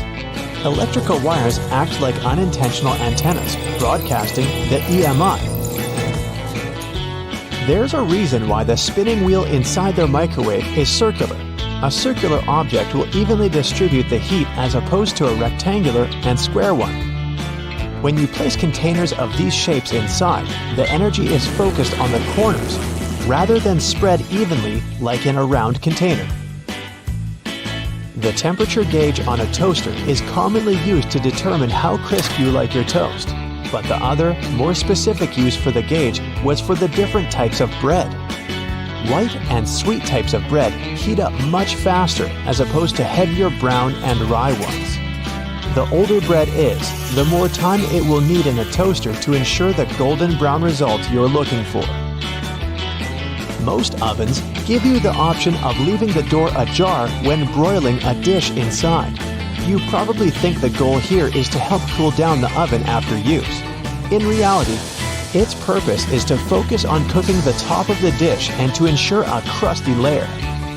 Controlling the buildup of heat and steam by releasing it through the slightly ajar door gives you the desired result without cooking the entire dish to a crispy end. You probably have noticed that your dishwasher has specific areas for different types of cutleries and dishware. But all the dishware pieces should be facing towards the center and not all in one direction. What types of foods were on the plates will also determine where they should be located in the racks. As the middle of the machine gets the strongest spray, carb-based stains from tomatoes and potatoes should be placed there. The detergent is more focused on the outside during the clean, creating a waterfall-like cleanse. That's why protein-based stains, like from eggs for example, should be stacked there. Ceiling fans push cool air down on a hot day, circulating the room. But they can serve you during the winter just as effectively if you flick that switch on the side or use the pulley. So if you want to save some money on heating and try to quickly warm up your room on a cold day, turn the fan on. It will push the air up and spread the warm air around, more effectively warming the room up. Do you still use sticky notes instead of those fancy new apps on all possible gadgets? Welcome to the club. Regardless of what you use them for, they can annoyingly curl up. If you've had this issue, it's because you've peeled them from the bottom upwards. Doing it this way causes the curling. Peeling them from the side will ensure they remain flat, ready to remind you of your daily tasks. Did you know that can openers weren't invented until 50 years after preservation cans had been readily available? So how would it be possible to open a can? There are a couple of alternative methods just in case you've misplaced your trusty opener. All you need is a metal spoon. Set the can down on the counter, hold onto it firmly, and grasp the head of the spoon tightly. Apply pressure and vigorously rub the edge of the can's top over a small area. It takes time, but as you continuously rub, a small indentation soon opens a hole. Once the hole is wide enough for the spoon's tip, pry the lid upwards and keep going along the edges until you can finally access the hard-earned meal within. Most toilets rely on water pressure and gravity to function, so a power outage will not affect them. But if yours does need electricity to function, you must be worried about using it when the power is out. The good news is the power is only used to fill the toilet and not to flush it. As the flushing mechanism will still work, open the toilet tank and pour in a couple of gallons, and you're free to flush away whatever you need to. Blockages in shower drains occur over a long period of time. It's inevitable. We lose 50 to 100 hairs a day, and many of them will endeavor to reside within our shower drains. Hair only forms the foundations of the blockage, and this attracts the buildup of various other things. A great life hack is to use your vacuum cleaner and put the nozzle in the hole once removing the plug. Apply a wet cloth around the nozzle, ensuring air cannot escape. The vacuum will suck up the blockages a lot easier. This will help avoid any extra cost from plumbers, as they themselves use this technique. To make your candles last longer, trim their wicks multiple times and keep them as far away from water and moist as possible. It will guarantee that your candle's wax stays firm and steady and continues to burn slower for a longer period of time. The empty space between the panes of the oven door is there for a reason. You can stick a brush in there to clean the oven door glass. It's easy to access this space through the bottom of the door, open the lower shelf, then push the brush through the hole. While you're parking in a garage, you might find it difficult to determine how close to it you need to be. Not all cars have sensors ensuring you keep the right distance before the bumper makes an indentation on the wall. Applying a rope with a tennis ball from the ceiling at the right distance will help you learn the best distance to park from the wall. We've all been told to loosen a lock with WD-40 or lubricant. Yes, we all know we should have these around the house. But in case you don't, a great alternative is drawing with a gray lead pencil along the edges of the key and then putting it into the lock. Continue doing this until the keyhole has been adequately lubricated and the key functions smoothly. Pliers are prone to damage when you use them to adjust faucets and shower heads and are also difficult to grip. Take a couple of pieces from the end of an old garden hose and attach them to the jaws of the pliers. You'll find a huge improvement with grip and will avoid wear and tear. You can find a good use for discarded rubber for different things around the house. When fed up with tightening or loosening with a screwdriver, try using a simple rubber band. Place part of it into the screw grip and the screwdriver will have far greater traction. Moving cement blocks isn't safe for your lower back. Even with a wheelbarrow, it can be a risky process to place the cement onto the ground without causing damage. 3 simple cylinder pipes can make a world of difference, regardless of the size of the block. Try lifting the edge onto the first pipe with a pry bar, then pushing and maneuvering as you gradually direct the 3 pipes towards the desired location. Just make sure you're not doing this on a slope. That first strike on a nail can be a great success or will result in a throbbing thumb. A bobby pin is perfectly shaped to hold a nail in place, allowing for your hand to be clear out of harm's way and for you to strike the nail without fear. Use a crayon instead of a pen or pencil while working with a wet saw to ensure the markings are not removed. They will also be easier to see under the murky water. Checking the drains on the roof and determining when they need to be cleaned can take a lot of time. Using duct tape, attach a mirror on the end of a long broom and review whether the drains need to be cleaned. To further assist with your balance as you check on the gutters, attach a pair of old trainers to the end of the ladder. The spread of the shoe and its grip will ensure a further level of safety. Liquid caulk normally comes in huge tubes, so you can never use it all at once. The hardened tips of liquid caulk create blockages. Grab a used cork and drill through it to make a perfect lid, concealing the liquid caulk. Now it's ready to be used again with no blockages. You're trying on a pair of jeans, a dress, or a jacket, and are about to dig your hand into the pocket when you realize there's no depth to it. The pocket is simply not there. But why would anyone create pockets you can't put anything in? And now would be a good time to pick your iPhone up from off the floor. Well, the reason for fake pockets is simple. If a clothing item has a specific cut or shape, pockets may spoil it. They can alter the item's shape, either in the warehouse or already on the retail rack. The solution? Getting rid of pockets in key areas. Plus, fake pockets are obviously cheaper, and they don't get stretched out. Interestingly, this practice goes back to the 17th century. That's when pockets were actually removable. They resembled small bags, and women, for example, could move them from one outfit to another. Unfortunately, it was also very convenient for pickpockets. They could grab such a pocket and run off with it. Then, clothes became more streamlined, and slim pockets started to be sewn right into them instead of attachable bags. This was believed to make the shape of a person's silhouette more alluring. But soon, slimmer skirts came into fashion and pockets went out of it, and people started using handbags instead. These days, most pockets are real, but some of them are still fake. So, how can we make sure that we don't actually turn a fake pocket into a hole thinking it's a real one? Well, first of all, take a look at the stitching along the edge of the pocket, where it's supposed to open up. If you see a single loose thread, just snip a piece of it and start pulling gently. If the pocket is real, the thread will easily come out. But if you feel that the stitching won't budge, most likely you have a faux pocket on your hands. If this is the case, just leave it be.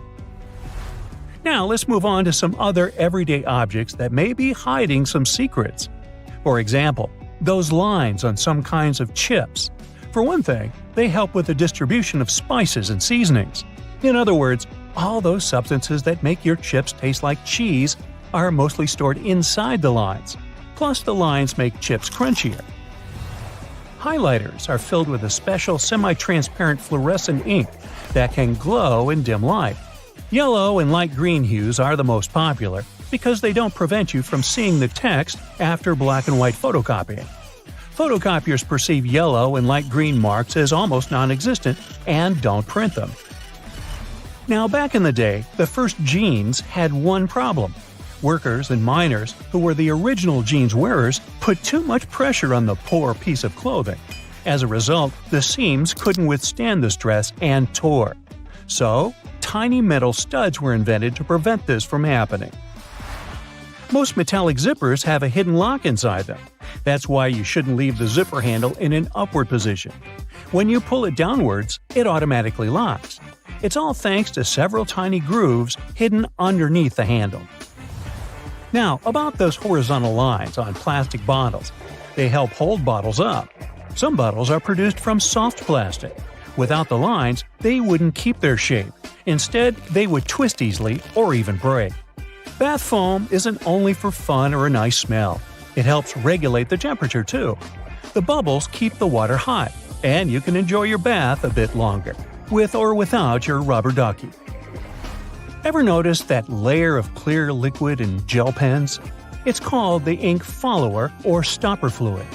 The gel in such pens contains pigment particles dissolved in a polymer solution.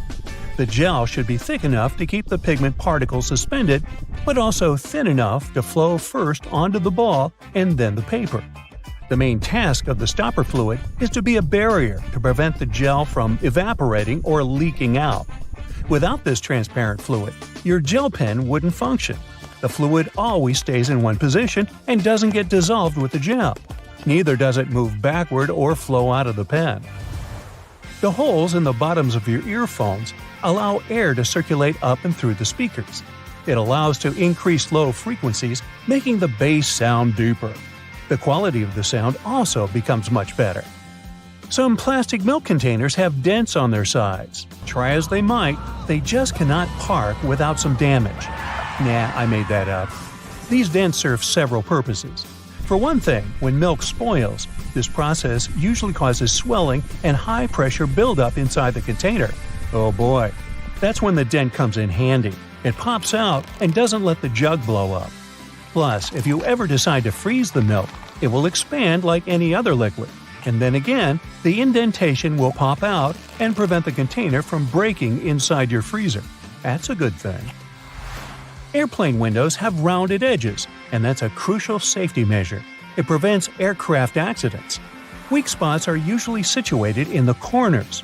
If airplane windows were square or rectangular, each of them would have 4 potential weak spots.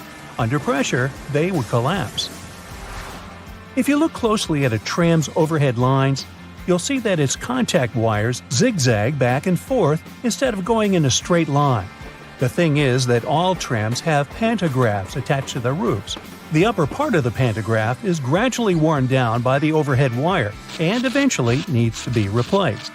To wear it down evenly, the wire is not installed strictly along the tram's path, but in zigzag patterns.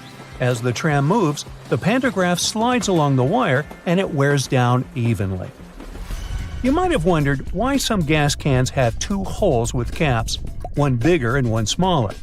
Before, I thought that the little hole was used when you poured something into a smaller container. But I was wrong. A very infrequent occasion. In reality, you're supposed to uncap it before you pour the gas inside the bigger hole to prevent it from glugging and spilling on your clothes and on the ground. Most of the buttonholes on a shirt are vertical, but the top and sometimes bottom ones are horizontal. The reason is simple: these two buttons slip out more often than others. Luckily, producers have found the solution that can prevent these buttons from slipping out: horizontal buttonholes. What engineering! Buttons tend to slip out less from such buttonholes. Stick sachets of sugar or salt are easier to open than many people think. There's no need to tear off one of the ends. The right way is actually to tear them down the middle. Some boots have loops sticking out on the back. Their main purpose is to help you pull your shoes on easier. Just tug on the loop while you're pushing your heel into the boot. You can also use these loops to hang your boots on a hook when they're dirty or when you want to dry them after washing. Or you can run your laces through the loop if you want to tie them around your ankle. When you're on board the plane, you might spot a little triangle over your seat. Such triangles show the flight crew the best spots to check the plane's flaps through the window, just in case they're flapping. If your shoes are really slippery, just take a bit of sandpaper and rub it on the soles for better traction. They'll become more grippy and you'll be able to wear them out in the rain. Now, if they get too wet, they might turn gripey, but that's only if you have talking shoes. If you drill several holes at the bottom of your garbage can, putting in and taking out trash bags will become much easier. You won't have any problems with suction. You can usually find some silica gel in bags, shoes, and many other things you buy. This shell absorbs excess moisture. Don't throw it away. Each time your shoes get wet, put a few packets of silica gel inside. The thermos wasn't actually invented to keep your coffee warm. It was made by a Scottish scientist who just wanted a safe place to put his chemicals at a stable temperature. So he took two bottles, put the smaller one inside the bigger one, and vacuumed out the air between them. Well, anyway, thanks for the hot coffee. There's nothing better than a nice piece of buttered toast for breakfast, if we're not counting hot fudge sundaes.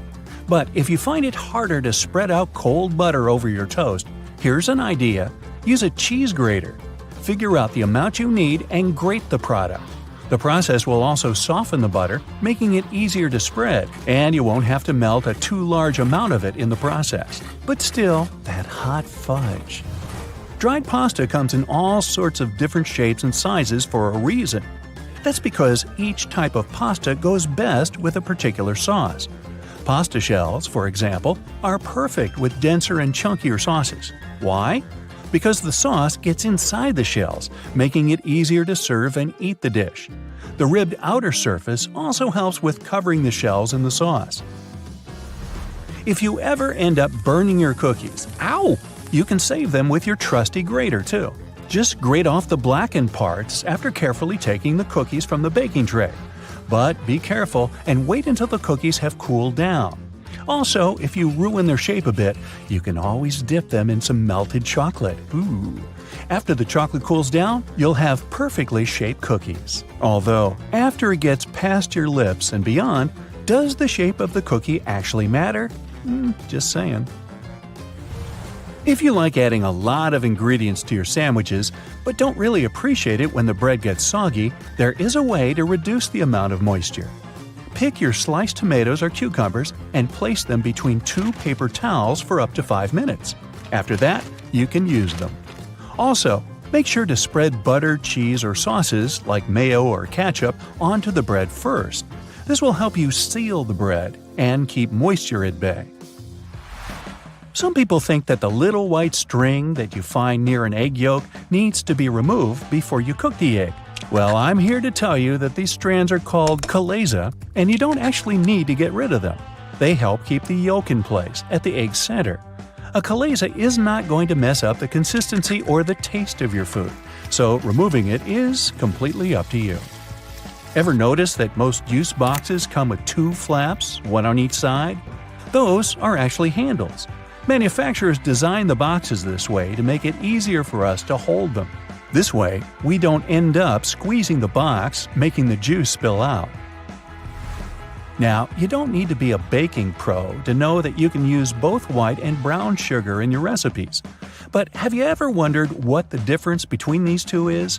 It turns out that the only thing that sets them apart is that, during production, a small amount of molasses is added to the brown sugar. Molasses is basically a sort of syrup you get when processing sugarcane. It's usually removed during the refining process. That's how white sugar is produced.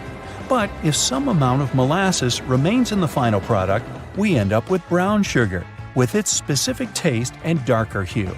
It's a good thing. There are a lot of things you can put in your dishwasher apart from your dishes.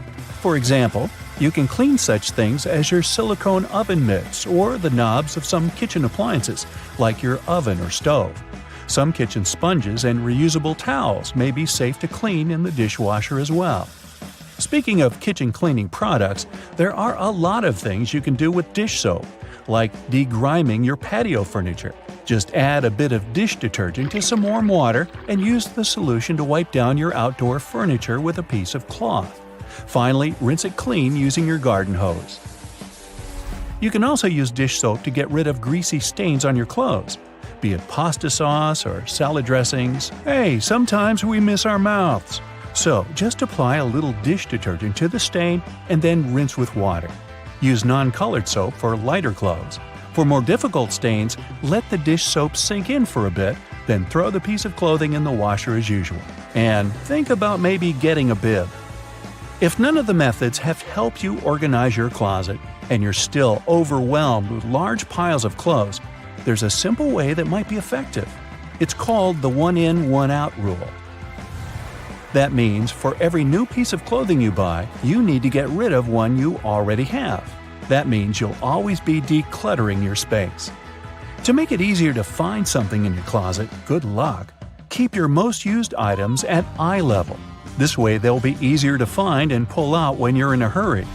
Those items that you tend to use less often, like your evening clothes for example, can stay on the shelves above or below your eye level. You can make good use of old spice tins. If you glue some powerful magnets to the inside of the tins, they can double as magnetic shelves. You can use them for all sorts of everyday items, like kitchen pliers, ice cream scoops, or even cutlery. You can also place them on any metallic surface, like your refrigerator door. They'll blend in nicely with your kitchen magnets. Hidden in your laundry room, there's a great tool for picking up pet hair. It sometimes works better than lint rollers. Take a dryer sheet and, using some elbow grease, you'll get rid of that dog or cat hair in no time. It works on all sorts of surfaces, but it's especially effective for upholstered furniture. Now, if you don't like it when a door starts squeaking whenever you enter a room, get a bar of soap and rub it straight on the hinges. This will only help for a while though, but it'll do the trick until you manage to get to a hardware store and, buy some oil. Have you ever noticed that in some elevators, there's a star next to the number of a specific floor? No, it's not to indicate where my office is. It's there to point out where the nearest exit is. And it's not always on the first floor. It's most likely located on the floor closest to the street. Have you ever wondered why stop signs are red? Well, back in the day, they didn't actually have any particular color at all. Before the 1920s, they didn't even have a standardized shape. In 1922, though, someone came up with the octagon, but initially it was painted yellow, all because the red coloring tended to fade out too quickly because of sun exposure. So yellow turned out to be the best option. It took another 30 years for fade-resistant enamel paint to be invented. We ended up changing the color of the stop sign back to red. After all, it's still the best color if you want something to be easily noticeable. Do you know there's a type of rose that can grow taller than people? According to the Guinness Book of World Records, the tallest rose bush ever found grew in Vienna, Austria. It was a staggering 28.5 feet tall. Yes, it arose to a great height. In the same way we all have unique patterns on our fingerprints, no two tigers have the same set of stripes. It makes it easier for people working with this feline species to distinguish one tiger from another. I'll bet you didn't know the White House has its own flower shop hidden in the basement of the building. It's supposed to provide flower arrangements for all sorts of events that take place there. It's probably no surprise that pizza has become an American staple dish despite its Italian origin. People in the US love it so much that they buy 350 slices of pizza every second in the States. Man, I'm not getting my fair share. To manage the huge demand for this delicious dish, around 17% of all restaurants in the US are pizzerias. Finally, there's a way to make lemon juice without the seeds getting into your beverage. Try cutting the fruit in two and squeezing it with a pair of kitchen tongs. The pointed end of the lemon should be facing down. The juice will flow down, but the seeds will remain inside the lemon. Ooh, lemonade. It goes well with pizza. Ladies and gentlemen, please welcome our special guest today, the garbage bag. Canadian inventors created this irreplaceable household item about 70 years ago. Today, it comes in a huge variety of shapes, colors, and sizes. And if you think it can only serve one basic purpose, I have a big surprise for you. It can even prevent you from unwanted communication, but more on that later. What if I told you that you've been using your garbage bags wrong your entire life? If you take a closer look at it, you'll probably notice that the seam is inside out, and it's not by accident. In fact, you're not supposed to shake up the bag to open it. You gotta place the bag over a garbage can like a hat, and then just push the middle of the bag down to the can. No worries, you're not the only person who didn't know that. This eye-opening trick went viral online and got millions of views. Imagine that you need to dye your hair, paint walls, or mold a clay mug immediately, but you don't have a protective suit on hand. Here comes the good news. You can make one out of a plastic bag. It will take you less than a minute. Just find a bag wide enough to fit your torso. Cut one hole in the bottom of the bag for your head and make 2 holes for the arms on the sides. Voila! Feel free to make a hat from another plastic bag to protect your hair. When the job is done, you can wash this handmade suit and reuse it. Our next hack is for those who don't like to waste money. You can use a real plastic bag instead of a raincoat that looks like a plastic bag anyway. Just make a round cut for your face and you're ready to go. You can reuse it as many times as you want. You can use a plastic bottle to create a recycled bag dispenser. Take a large bottle. It can be either a bottle of soda or washing gel. What matters is its shape. It must be straight so you can easily store bags inside it. Wash the bottle, dry it, and cut off the bottleneck and bottom. Turn it upside down. There you go. Your bag dispenser is ready. You can use your imagination to paint and decorate your DIY project with stickers and lettering to your taste. When the design is ready, attach it to the back of the bottle and stick this holder to the wall in your kitchen or one of the cabinet doors. Imagine you've been planning a perfect hiking weekend for ages. But when you actually get there, it starts raining. Don't rush back home. Plastic bags will serve you well if you need to put your clothes or equipment on wet grass. Also, you can make an emergency sleeping bag cover using a large garbage bag. After the rain, it will serve as a nice mattress to lay under your sleeping bag to protect it from moisture and provide an additional layer for a cozy nap. Just fill the bag with some soft leaves and straw that lie on the ground, and there you go. A large garbage bag can be your best friend when you're camping with friends somewhere in the wild. You can turn it into a temporary handmade shower, toilet, or even a dressing room out of it. Just hang it on the tree and no one will spy on you. If you went for a walk wearing a pair of your favorite shoes that get wet easily, here's an easy tip to keep your socks dry. Put plastic bags over your socks. Tuck the edges of the bags into your socks or trousers, and then put your shoes on. There's one obvious drawback though. Feet can slip inside the shoes, so be careful. These plastic socks are also handy when you're trying to put on tight jeans that usually make your feet stick inside them. Have you ever had your bag torn at the worst possible moment? A plastic bag with handles can become an emergency backpack. Just place your stuff inside the bag, put your hands through the handlers, and you're ready to go. A garbage bag is also a good material for book covers. You can reuse multicolored bags to create a unique pattern for your favorites. You're moving to a new house and packing all your belongings. Suddenly, you run out of boxes. Sounds familiar? No problem. Grab a package of large garbage bags and pack the remaining stuff. Unlike boxes, This packaging will protect your property from rain or snow. Garbage bags are especially good for packing blankets, pillows, and stuffed toys. If you need to make a vacuum packing for your clothes or stuffed toys, simply put your belongings in a trash bag, place a tube from your vacuum cleaner inside the bag, and then turn it on. The vacuum cleaner will remove all your excess hair from the bag, and you'll save space in your suitcase or basement. Someone really special has invited you home to cook a romantic dinner together. Finally, you want to show all your extraordinary cooking skills, but your special someone doesn't have an apron, and you don't want to mess up your new outfit. No worries. Make an emergency apron using a large garbage bag. It will surprise that special someone even more. Speaking of stylish outfits, are you familiar with the term garbage bag dress? Celebrities and famous fashion brands shock the audience with outfits looking like trash bags from time to time. Some of them actually make outfits using garbage bags like fabric. It's a popular option for young artists who can't afford to buy and use expensive fabrics.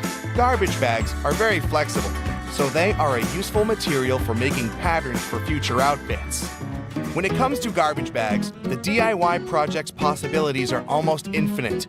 People use bags to make lampshades, clothes covers, small cosmetic bags, makeup organizers, recycled glasses, and whatnot. Some even weave baskets, bags, and floor rugs out of them. It's pretty easy to handcraft a rug. You need to cut several bags into equal strips and weave a long braid from these strips. Now twist this braid into a spiral and tie or glue each layer together. To secure this entire construction from breaking, you can screw your rug on a sewing machine from the middle to the edges, as if you're drawing a star. This plastic braid can also serve as emergency laces, a rope, or a handmade ribbon for decorating gifts and flowers. Filmmaking is another yield where garbage bags can be real stars. If you're shooting indoors and the sunlight is too sharp, you can put white garbage bags on all windows to diffuse the light or to set the white balance. Black light-proof garbage bags may serve you as a shading curtain to get rid of the sunlight in the room whatsoever. Feel free to use a white bag to create a diffused light bulb. Inflate the bag like a balloon and put it next to a lamp, but make sure to use a LED light so it doesn't get too hot. Everyone knows that touching a plastic bag with a hot iron is a bad idea because it will melt. But this lets us create unique shapes from this colorful and affordable material. Want to make a unique designer vase? Take a bowl and cover it with paper tightly. Then wrap the matching strips of plastic bag around the bowl. Now place another layer of paper on the top and gently iron over the entire surface of the bowl. Voila! The plastic's melted and you got a new stylish and eco-friendly vase. Garbage bags can produce very cool sound effects. If you live in a desert where it never rains and need to recreate that relaxing sound, use a plastic bag. It's always better to speak up like an adult, but if that doesn't work for you, here's a quick fix. Next time some annoying person calls you, don't bother to make excuses why you can't talk right now. Just grab a garbage bag and rustle it into your phone speaker yelling, "Hello? Hello? I can't hear you!" Confession time. Have you ever used this trick? If you ever find yourself stuck in the trunk of your car, stay calm. All cars are supposed to be equipped with an emergency latch to help open the trunk from the inside in the unlikely case it happens. These latches are so well thought out that they can be opened by people of all ages. More so, handles are designed to glow in the dark, too. You can even pull them with the mouth if there's not enough wiggle room to use your hands. Never mind how you ended up in the trunk in the first place. Moving on. If you're ever working with needle and thread, remember you don't need to stick the needle directly into the spool. You may end up losing the needle altogether. Not to mention you can easily hurt your fingers. A lot of modern sewing kits these days come with a designated place for safeguarding the needles. It's located at the bottom part of the thread spool. You'll just need to pull it out. It's even made to hold multiple sewing needles at a time. Disposable ballpoint pens come with a little secret of their own. Did you ever notice that in some of them there's a small hole in the plastic part? It's actually a rudimentary ventilation system. It's supposed to let the ink easily make it to the tip of the pen. Okay, I know it's in the name, but you really don't need to shake the seasoning shaker to get any product out. Don't believe me? Hey, you're not the only one. Go grab your favorite seasoning bottle out of your pantry.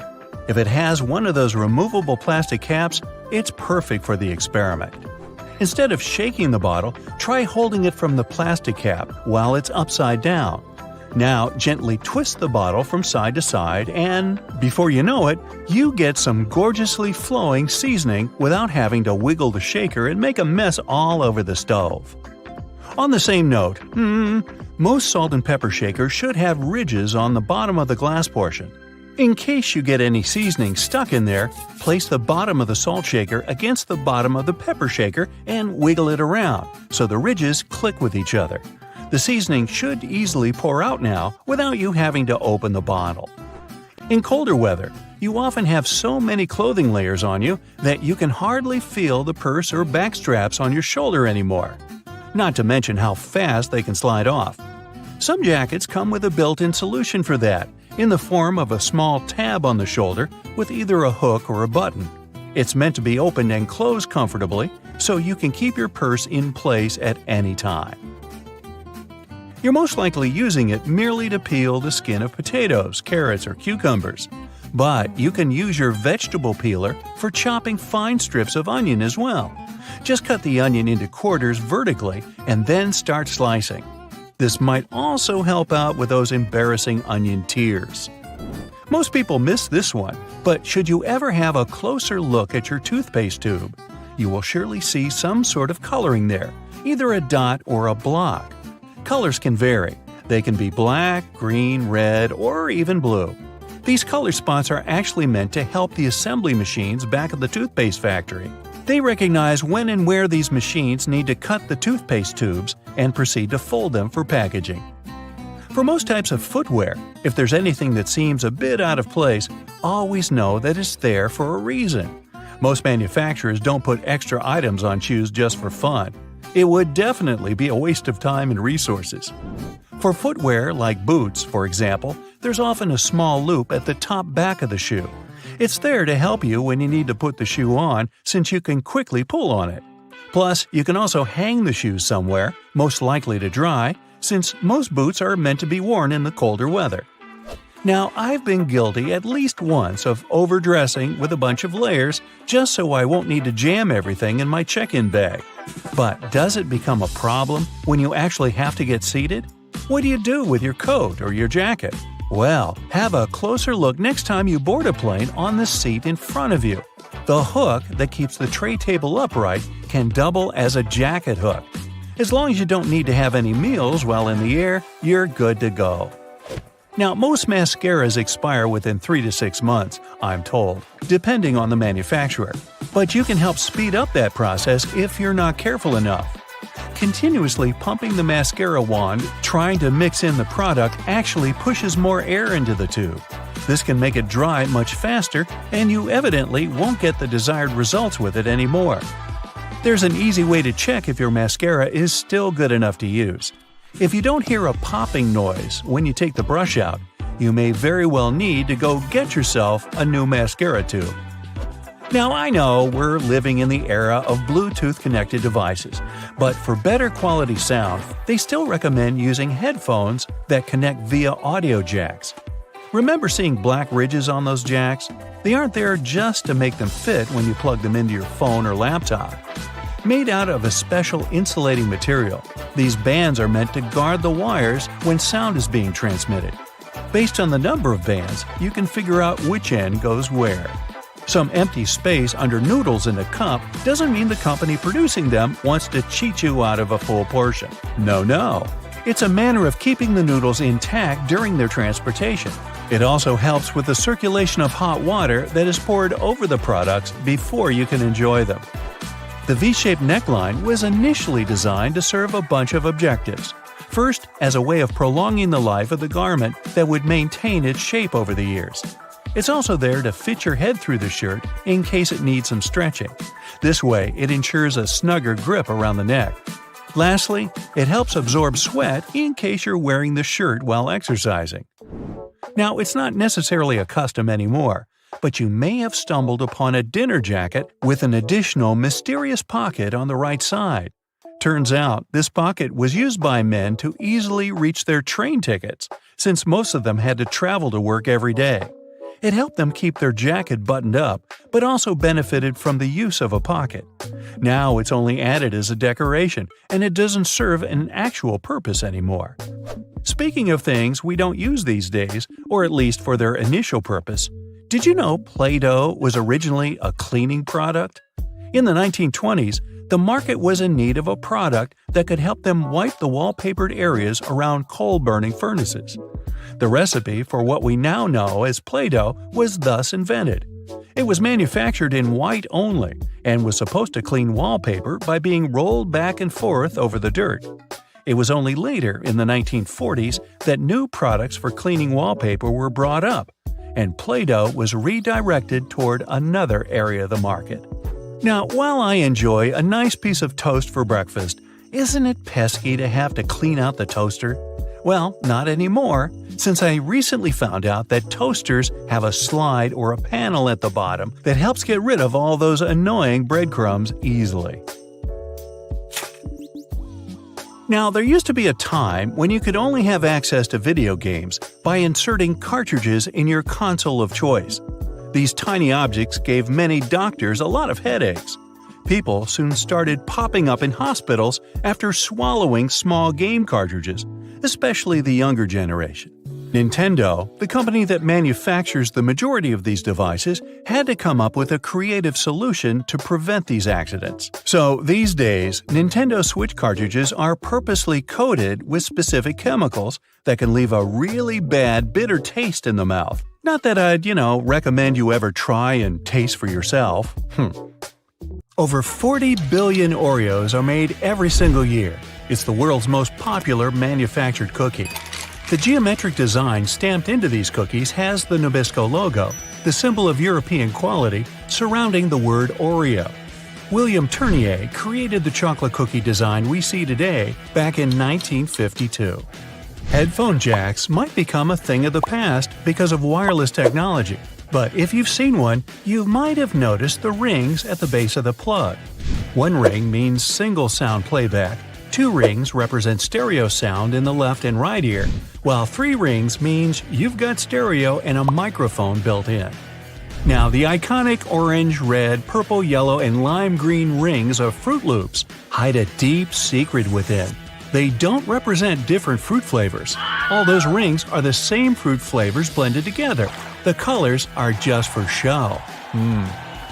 The E in Dell's logo is at an angle because the founder, Michael Dell, wanted his technology to turn the world on its ear. A compass uses magnets to point to the magnetic North Pole, but it's not really north at all. The North Pole of a compass magnet points toward the north because the north and south attract. Earth's south magnetic pole is near the geographic north, while the North Pole is near Earth's geographic south. Confusing, isn't it? Those little red spots you sometimes see after you crack an egg are nothing to be worried about. Tiny blood spots can be caused by a small rupture in the blood vessel of the hen as it was laying the egg. Eggs with these blood spots are safe to eat, but that spot can be removed if you want. It won't affect the taste of the egg. That's comforting. Ketchup is a word taken from many cultures, like Chinese, Malay, and Indonesian. It originally meant a pickled fish sauce. Catsup is also an acceptable spelling used. However, ketchup is the most popular way it's spelled these days. Airbnb's logo isn't a bent paperclip, as it may seem to be. Bello, as it's called, for belonging, means more than that. There's a person's head, the location symbol, and a heart for love. All joined together, they make Airbnb's iconic A and symbol of togetherness. E120 or Natural Red 4 food coloring, aka carmine, is made from tiny beetles. It's been used to color anything from cakes to candy to even drinks. That shine on candy also comes from bugs. This time it's the Indian female lac bug. The beetle leaves behind a substance that is scraped from the trees to be formed into dry shellac that gives that glossy look. The Mozilla Firefox logo isn't a fox at all surrounding the planet. It's a red panda instead. The name Firefox is the English translation of its Chinese name. Those maintenance covers in the street are around for safety reasons. In past civilizations, like ancient Rome, manholes, that's what they were called back then, were square-shaped slabs of stone. Unfortunately, these were prone to accidents. If they weren't placed properly, a square cover could slip through the square hole diagonally. Ow! Placing a round cover eliminated this problem. A circle cover won't slip inside because there are no angles. A tomato isn't technically a vegetable, but a fruit. Banana trees aren't related to palm trees or trees at all. They're herbs. Banana is considered an herb because it never builds a woody trunk the way a tree does. Instead, it forms a succulent stalk, like lemongrass or its cousin ginger. You can call them berries as well. The Golden Gate Bridge color wasn't meant to be the orangey red that it is today. The bridge's original color was suggested to be many other colors, such as black with yellow stripes or even candy cane, to make it visible for passing ships and aircraft, especially in the frequent San Francisco fog. But when the steel arrived, covered in an orange primer to protect it from rust, the architect preferred the international orange color, and it stuck. Those legs on the back of keyboards aren't an ergonomic design to help your wrists sit better. Using the legs out for too long can tire and hurt your wrists, plus slowing your typing down. The hinge legs are just there to help you see the letters and numbers better if you don't know how to touch type. The color of a chili pepper reveals nothing about its taste or heat. The smaller a chili is, the hotter it'll usually be. The heat doesn't come from the seeds, as believed, but the white membranes that hold them. Hidden within the Toblerone logo of the mountain is the image of a bear standing on its hind legs, about to eat that yodeler over there. No, not really. This is because bears are a big part of Bern, one of the biggest cities in Switzerland, where the founder created the triangle chocolate treat. Toblerone is also a play on the founder's family name, Tobler, and the Italian word Torrone for honey and almond nougat.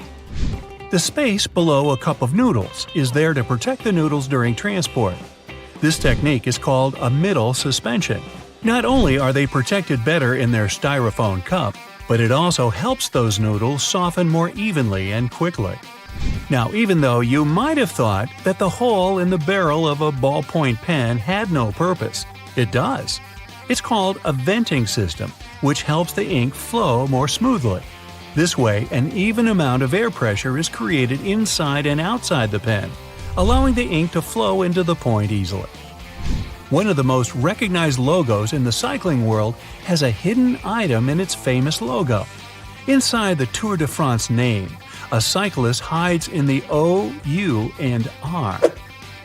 Those metal brackets on the top of the nozzles in gas stations have a unique design put into place in case of accidents. If a dodo accidentally forgets the nozzle is still inside the gas tank and starts driving away, the magnetic brackets separate without damaging any part of the gas pump. Wendy's logo is designed off of the daughter of creator Dave Thomas. It's also named after her nickname, but there is more to the logo than that. Wendy's collar spells out the word mom. While unintentional, it became something to mean a homey feel more than any other restaurant out there. Finding the right lane to be in while driving for your exit can sometimes be confusing, especially in a foreign country. Pay attention to the side of the road that exit signs are located. It'll be the lane you need to be in. Some toothpaste has a little seal on them that needs to be removed before you can use them. Instead of peeling back the foil layer, the toothpaste lid has a little spike on the top just for this reason. Tostitos have a secret symbol hidden right in the middle of their name. The two T's in the middle of the logo resemble two people enjoying Tostitos over a bowl of salsa. The salsa bowl is in red and forms the dot in the eye. One of the most recognizable figures in the world, the Statue of Liberty, for 16 years functioned as a fully operational lighthouse. However, the light was barely visible even from Manhattan. In 1901, it was eventually decommissioned as a lighthouse. Tourists could even visit the torch for a stunning view of the city. But an accident damaged the Statue of Liberty's torch in 1916, and it's been closed to the public ever since. The Do Not Remove Under Penalty of Law tag on mattresses isn't put there for the consumer or void your warranty either if you do remove them. In the 1900s, manufacturers used to create the filling with basically anything: animal hair, old hospital beds, or clothing. It didn't matter at the time. Strict laws created the tags to stop recycled materials from being used and sold as new. Good thing. Toyota's symbol is more than just some random rings combined. The three overlapping ovals symbolize the merge of the hearts of consumers and Toyota together. A California sushi roll is made of seaweed, rice, cucumber, avocado, and crab meat. But it's not crab meat at all. Surimi is an imitation crab meat. It's made of white fish blended with sugar instead of crustaceans. The fish mixture is then heated and pressed into shape. The logo for Beats is just a lowercase b inside of a red circle. The circle represents a human head, with the b being the headphones in their shape. All those little black dots around the edges of car windows are called frits. A frit is a painted black enamel that's put into windshields during manufacturing. They block ultraviolet rays and help distribute temperatures between the metal and glass. There are 24 symbols hidden inside the Unilever logo. Let's count, shall we? The sun, dove, plant, spark, chili pepper, spoon, bowl, flower, ice cream, hand, hair, lips, swirl, fish, clothes, bee, particles, packaging, transformation, waves, DNA, palm trees, heart, and virtuous cycle, whatever that is. These represent everything that the company believes in and produces. DNA? Bobby pins are designed so that the zigzag part goes onto your scalp, not the flat part. It gives a greater grip on the hair and skin, making the pin stay in longer. The story that the pins were named after those fashionable London constables called Bobbies is not true. I made it up. Each airplane carrying over 19 passengers must have a crash axe. You will see it installed as a firefighting device. That way, if there's an electrical fire, crew members can cut away the cockpit or some other panels. The pilots can actually break the windscreen if something bad happens and people need to evacuate. Passenger planes are mostly white to protect them from solar radiation and its effects.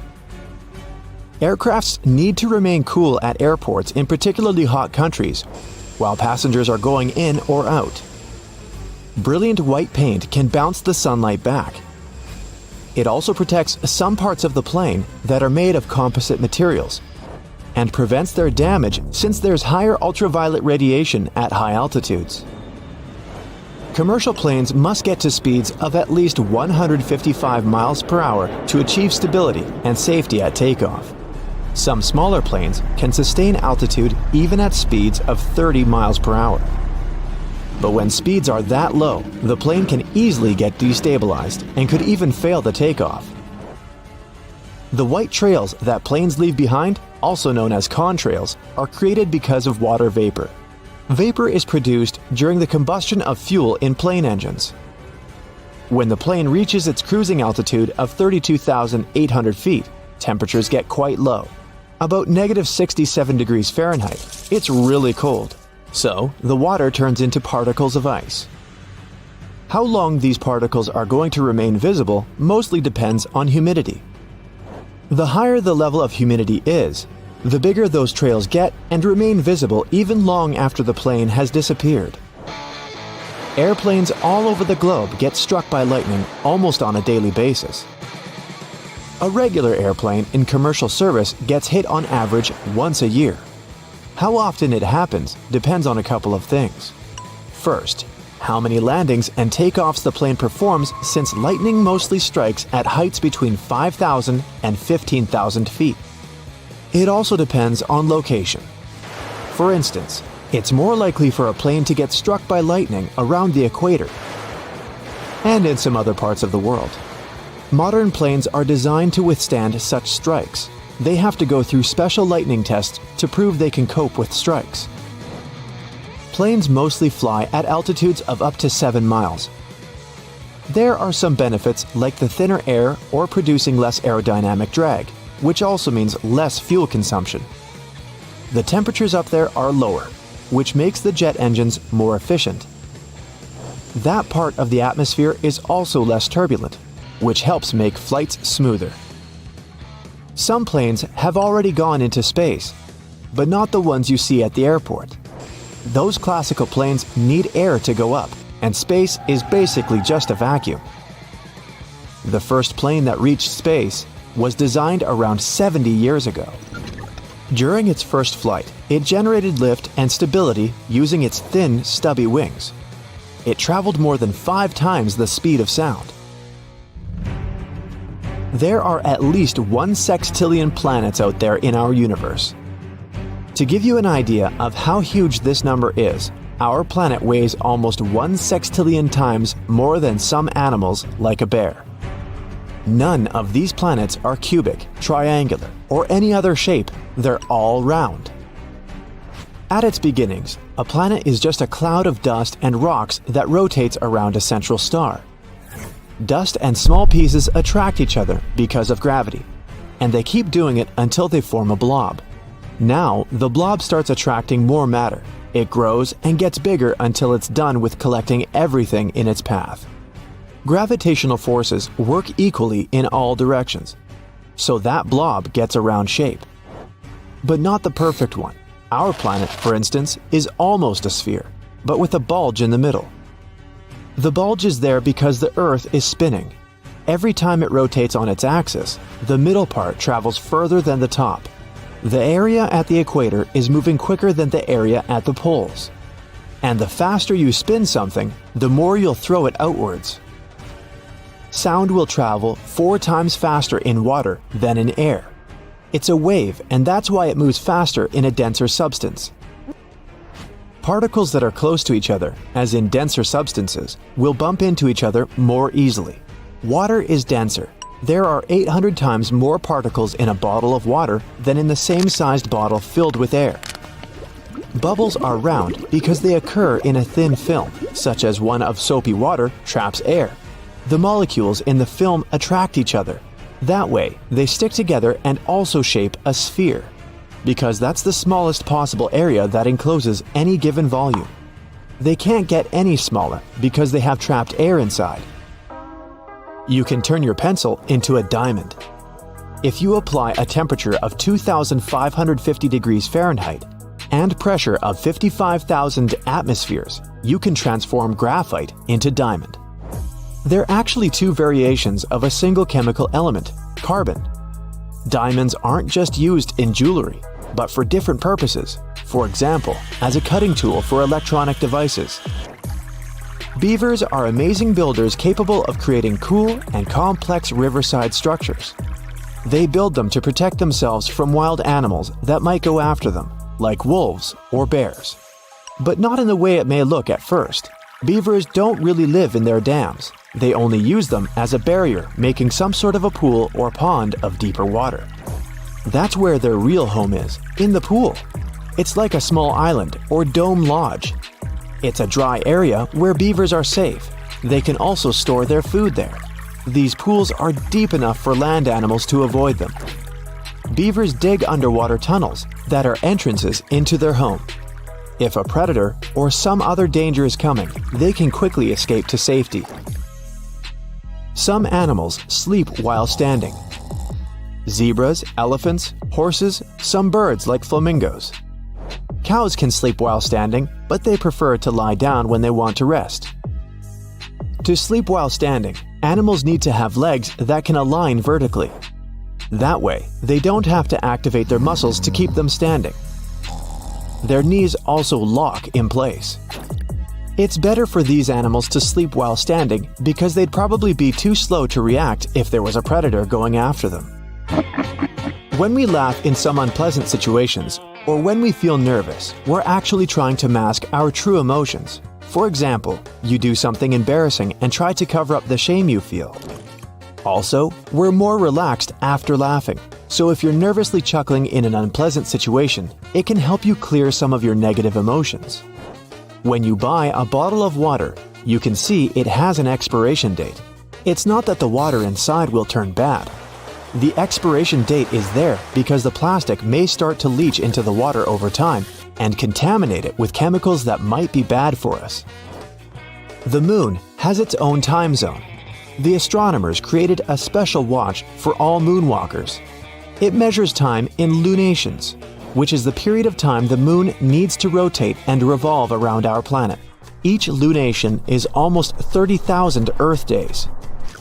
You can decaffeinate your coffee if you take it into a sauna to moisten the green coffee bean within temperatures of 160 to 210 degrees Fahrenheit. The point is to get 10 milligrams or less of caffeine per one coffee. That's when you can put it in the decaf category. One serving of regular coffee has 50 to 75 milligrams of caffeine. There's a reason the Earth spins. Our solar system formed 4.5 billion years ago. There was a raging cloud of dust and gas. Molecules and atoms in that cloud had a tendency to rotate in a certain direction. That same cloud collapsed under gravitational forces. Gravity magnified its initial rotation and then flattened it out into a disk. Our planet formed within that disk, and now it's spinning because of that old pattern of its parent cloud. Whether it's something as simple as a button on your jeans or something that's part of a larger moving mechanism, here are 26 secrets to everyday things you probably didn't know about. You use doorknobs every day, so it's right to be concerned about how many germs could be on them. However, they have made doorknobs out of brass partly for that reason. Brass provides an antimicrobial effect, eliminating the microorganisms that were hoping to start a colony on your doorknob. Your pants have that 1/5 pocket that's recognized as the small useless one. Originally, it was there to provide a safe place for your pocket watch, something that was necessary when first implemented in 1901. It then continued to remain for traditional purposes. However, it's still a great place to put your Tic Tacs. You've probably mistaken those little rivets on your jeans as some form of fashion statement, similar to the small pocket. In fact, they're incredibly important. They are there to provide extra support for areas that withstand the most strenuous parts of your clothing, preventing them from embarrassingly falling apart. That little button at the end of your seatbelt seems like it's way out of place. In fact, it's there to ensure your buckle will always remain at the end, so you won't have to awkwardly fiddle with your seatbelt every time you put it on. You're in a new car or a rental, and the gauge tells you the gas is getting low. You don't know which side the fuel cap is on from the inside. It can cause unnecessary effort at the gas station. However, your fuel gauge has an arrow that reminds you which side to fill your gas tank up from. Some models of cars may also have a gas tank hose instead, with the hose pictured on the side that the cap is on. Hiking and walking through snow requires the best kind of footwear. The shoes which are perfect for this also have an extra eyelet for your lace to loop through. Looping your laces through the extra eyelets will give more support for your ankles and feet and will provide more stability as you walk. But as you walk, blisters are also a concern. The sweat in your shoe creates friction between the feet and the shoe, which then helps create the blisters. Antiperspirant that you use for your armpits will help keep the feet from sweating. Just make sure you use the clear one. Cooking for people is always nice. However, sometimes the guests are late. Yep, we're all guilty of that sometimes, right? The extra drawer under your oven, where you've been keeping all of your spare pots and pans, was actually made to keep your food warm. Great for those who are late to the meal. Ever wondered how long that padlock could possibly last when it's outside, in the rainy weather, keeping your bike safe? It has a little hole at the bottom of it. It's there to drain water to avoid corrosion on the inside. It also serves to provide oil, further prolonging its use. That hole in the elevator door isn't there to check who's inside so you can avoid sharing a ride with specific people. It's a keyhole in case it breaks down. Ketchup, sauce bottles, and all other condiments we love all have a stage when it's difficult to get the insides out. You try hitting it, shaking it, and poking things inside to encourage the tasty condiments to come out. Luckily, there is an easier way to do it. The label at the top suggests where to tap the bottle. The sauce will come out easier and smoother, allowing gravity to take the place of frustration. The purpose of wooden coat hangers is to help repel pesky insects and avoid fungal growth that eats away at your clothing. As it's made of cedar wood, it contains oils that have insecticidal and fungicidal properties and were used as far back as the ancient Egyptians, although they used it for other purposes. We've all been trained and tested at the art of typing and know the correct way to use a keyboard. But you may not have noticed that the F and J keys have a small ridge at the bottom. They're there to help you find your correct starting place with your fingers on the keyboard, without having to look down.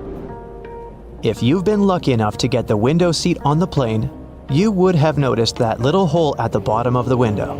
It helps with the air pressure on the plane. The window itself is made from acrylic and isn't actually glass, which saves it from fogging up so you can see the scenery on your journey.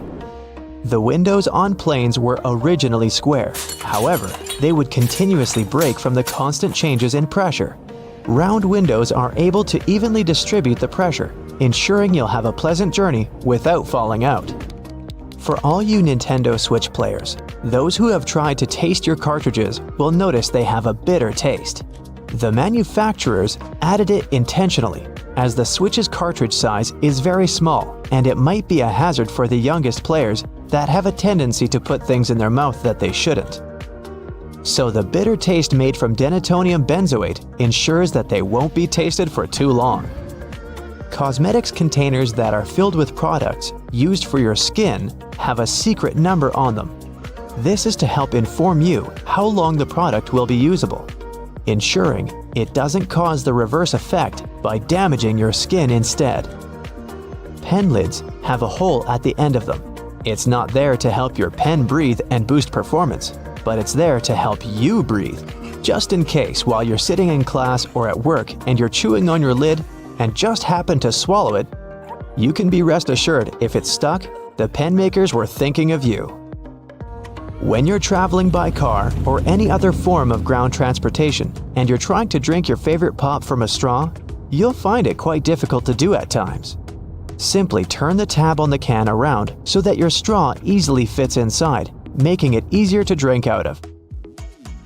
There are always spare buttons when buying new clothes, along with a little bit of fabric. It's far too small to repair that crutch part that always rips first. The fabric is actually there for you to test how to wash it, so you don't accidentally ruin your brand new clothes. Determining how much pasta you need just for yourself can be difficult to figure out. Your big spaghetti spoon with the big hole on the inside, that looks like it's there to drain water, is actually there so you can put the uncooked pasta inside before cooking, so you know exactly how much you need. New shoes always come with those strange little packets. That's silica gel. The gels are there to reduce the moisture in the air to avoid any fungal growth while the shoes were waiting to be purchased. There's a lot of chemistry involved to get you that silica, and it's very effective, capable of absorbing 50% of the humidity. So make sure you don't throw it away. Next time you need to dry out your electrical devices, it's a lot easier than using rice. It's difficult enough to see at night whilst driving, but it's even worse when the driver behind you shines their high beams. Your rearview mirror has a tab at the bottom. When you press it, it changes the angle. One is for day driving, the other, well, for nighttime. It'll help in case that one person driving behind you has forgotten to turn off their high beams. Although your screwdriver is ergonomically made for your hand, sometimes you have that one screw that's too hard to loosen up. The handle is also shaped so you can easily fit inside of a ring spanner or wrench, allowing you to apply more force, ensuring that you can remove that troublesome screw. The skirt part on an escalator seems like a good spot to get your foot stuck, but in reality, those long brushes poking out aren't there to give you an extra shine on your shoes, but for safety precautions, to minimize the risk of trapping objects between the steps and the side of the escalator. Have you ever stopped to think about the thrilling secrets of day-to-day modern life on planet Earth? I'm talking about tiny windows in washing machines and little holes in airplane windows. If you haven't got a clue of what I'm talking about, tag along and allow yourself to be as surprised as I was when I found out.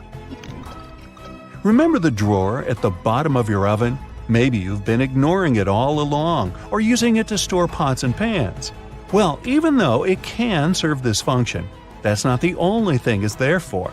The best way to use the bottom drawer is to keep your meal heated while you're waiting to serve it. Genius, right? Talking about secret doors, have you noticed that most washing machines have little flap doors at the bottom too? These doors actually serve as drain traps. It's where all the items that we put to wash together with our jeans and jackets go to.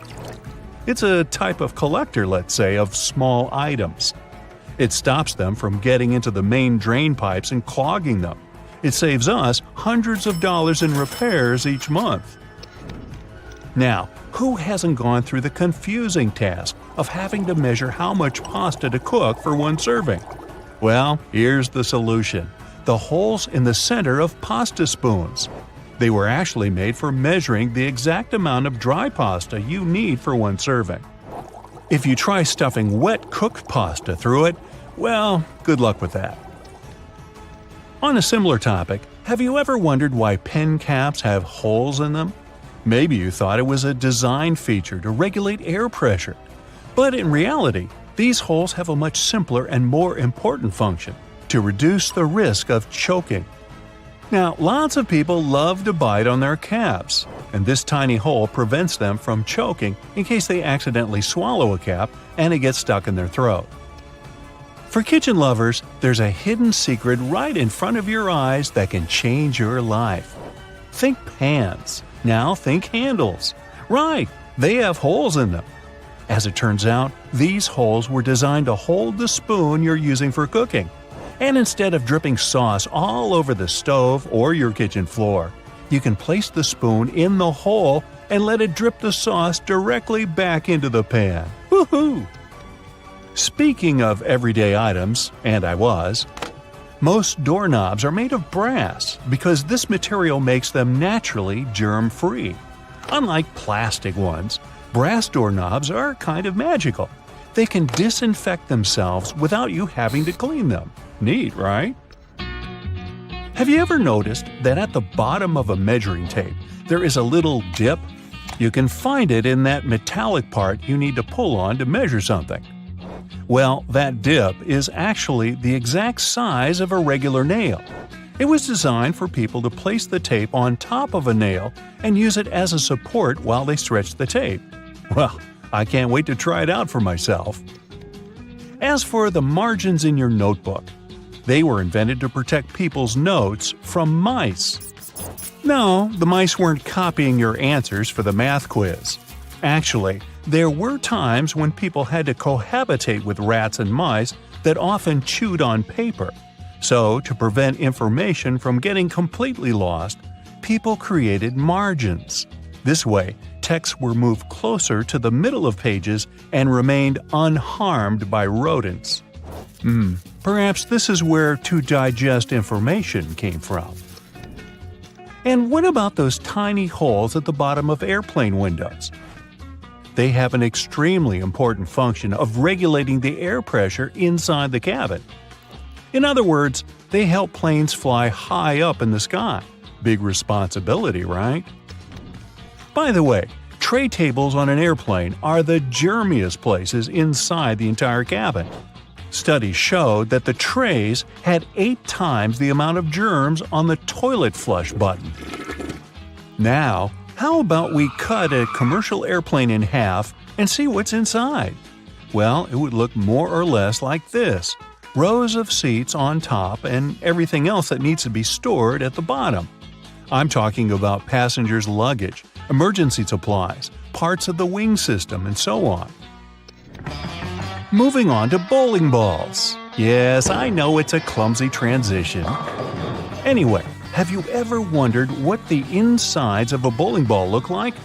If you have cut a professional ball in two, you'll see a familiar shape. Look closely. Do you see it?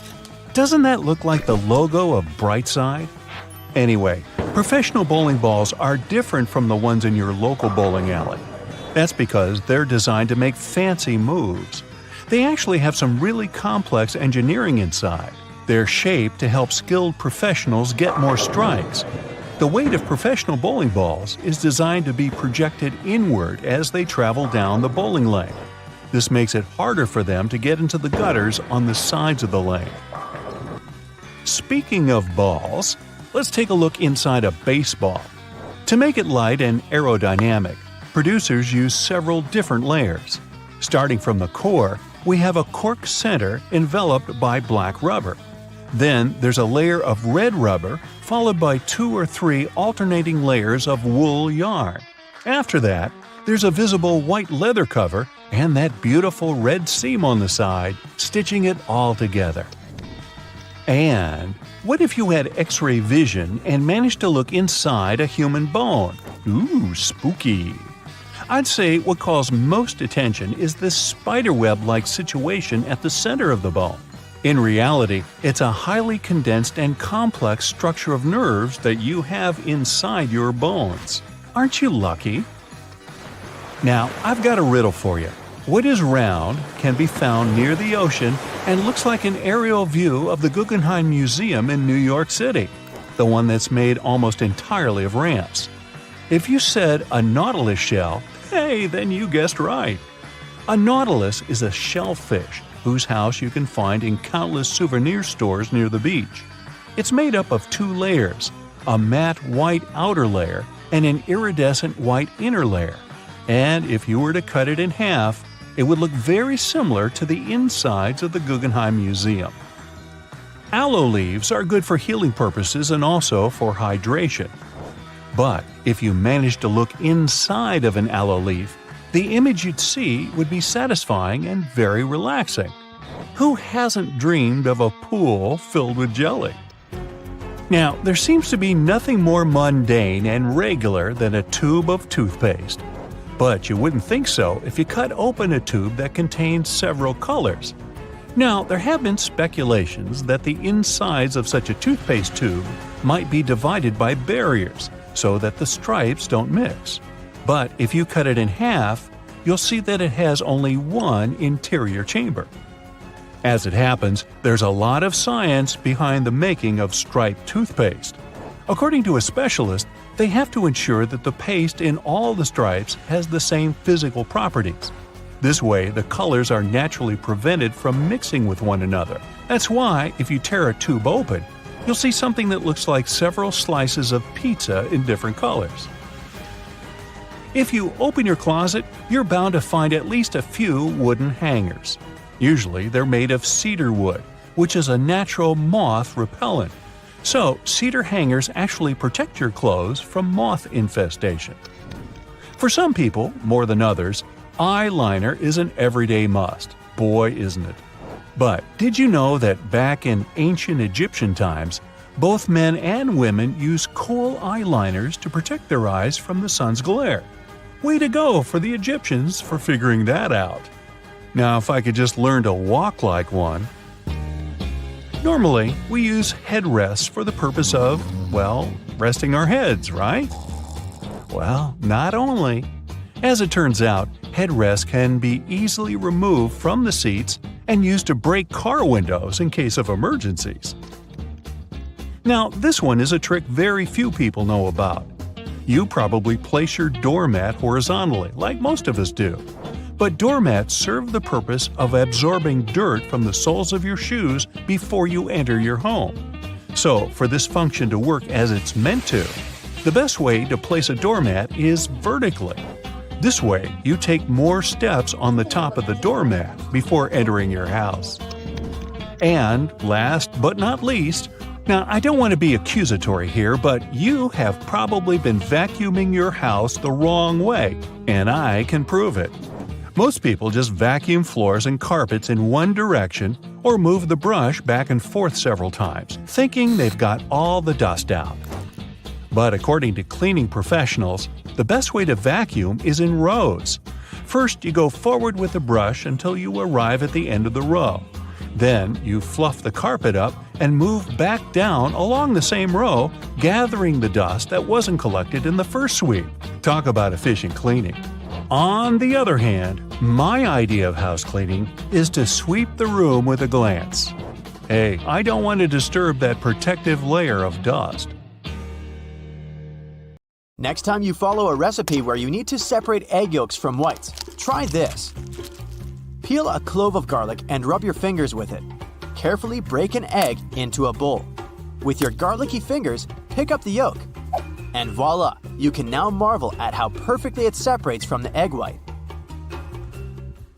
If it's egg peeling time, there are 2 easy ways to do it.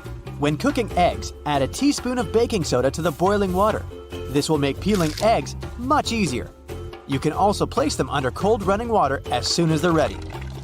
The eggshells will come off much easier, and you won't burn your hands while peeling the eggs. The sides of roads have sleeper lines for a very important reason. Their main function is to alert those drivers who doze off behind the wheel. When a car starts steering off the road, the tires go over the lines, and the sound wakes the driver up.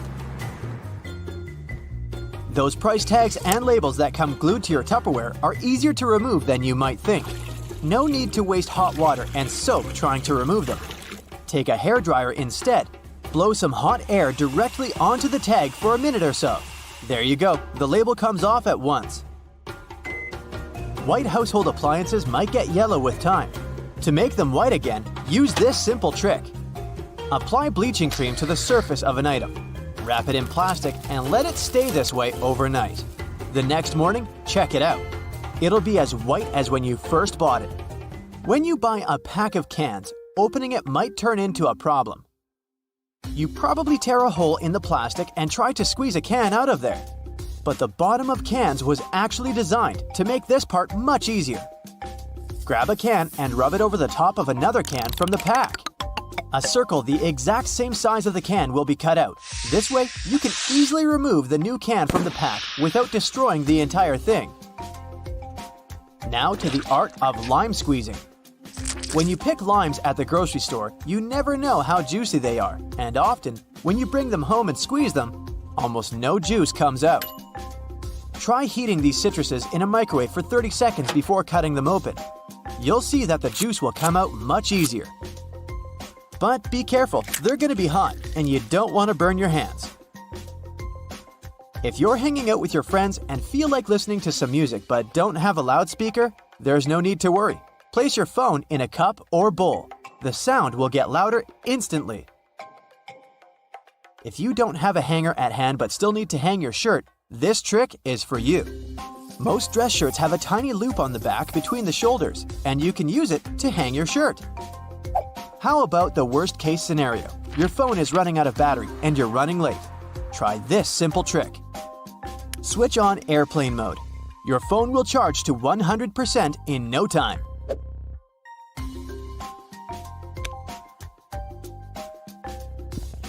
You can run the sticky part of a Post-it note along your laptop's keyboard. This will help remove tiny bits of food and dust that get stuck in between the keys. Avoid putting really hot food into plastic containers. Hot plastic releases all kinds of toxic chemicals, and we don't want our food to absorb that nasty stuff, right? What can be better than a bubble bath in the evening? But the bubbles are not only pretty and smell nice, they also keep the water temperature hot for longer. This way, you can enjoy a long hot bath without getting cold too quickly. You got home craving a peanut butter and jelly sandwich, but your peanut butter now has 2 layers, and the oil is at the top. To avoid getting disappointed, next time, store a peanut butter jar turned upside down. Your screwdriver and wrench can work together to remove that stubborn screw. Grab your screwdriver's handle with the wrench and use it to apply more force. This method will also help you reach more difficult areas. There is a reason why your coffee stirrer looks like a straw. It has holes in it because it reduces the amount of plastic manufacturers have to use. Plus, they prevent the stirrer from floating.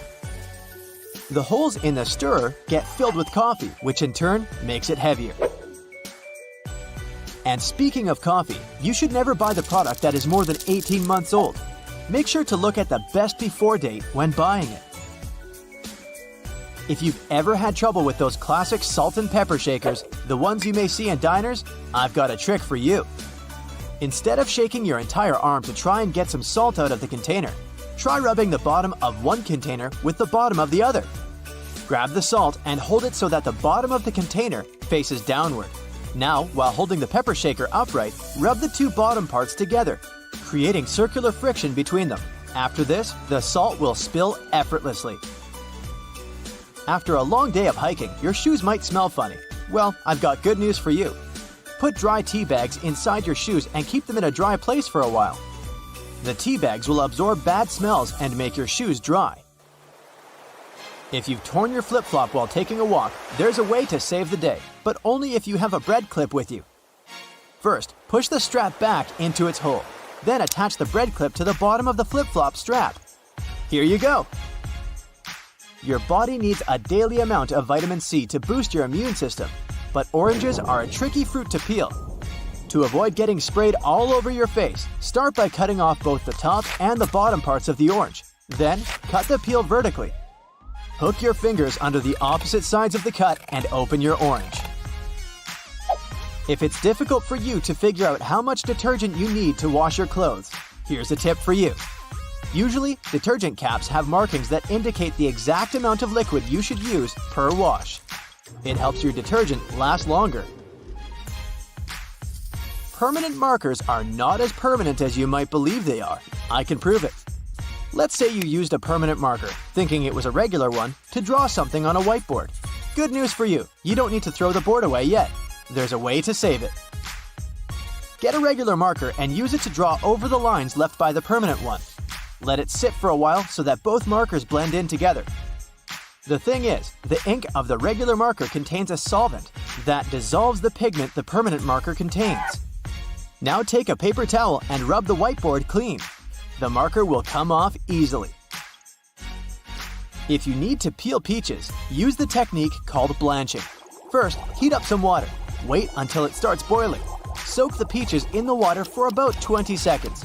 Then put the fruit into a bowl with cold water and leave them for about 5 minutes. There you have it. The peel will come off nicely and easily. That plastic lid covering your drink can be used as a coaster. Take the lid off and put it on the table. The bottom of your cup will fit perfectly into the lid's inner ring. No more stained tables from now on. Bristles on escalators are there for safety reasons. They remain stationary while the escalator is moving, preventing people from standing too close to the sides. This helps to avoid accidents like getting your shoelaces stuck. If you pay close attention to elevator doors, you'll notice they have a small hole in them. This is a keyhole, and only authorized personnel have the key to it. They use it in emergency situations or during a regular maintenance routine.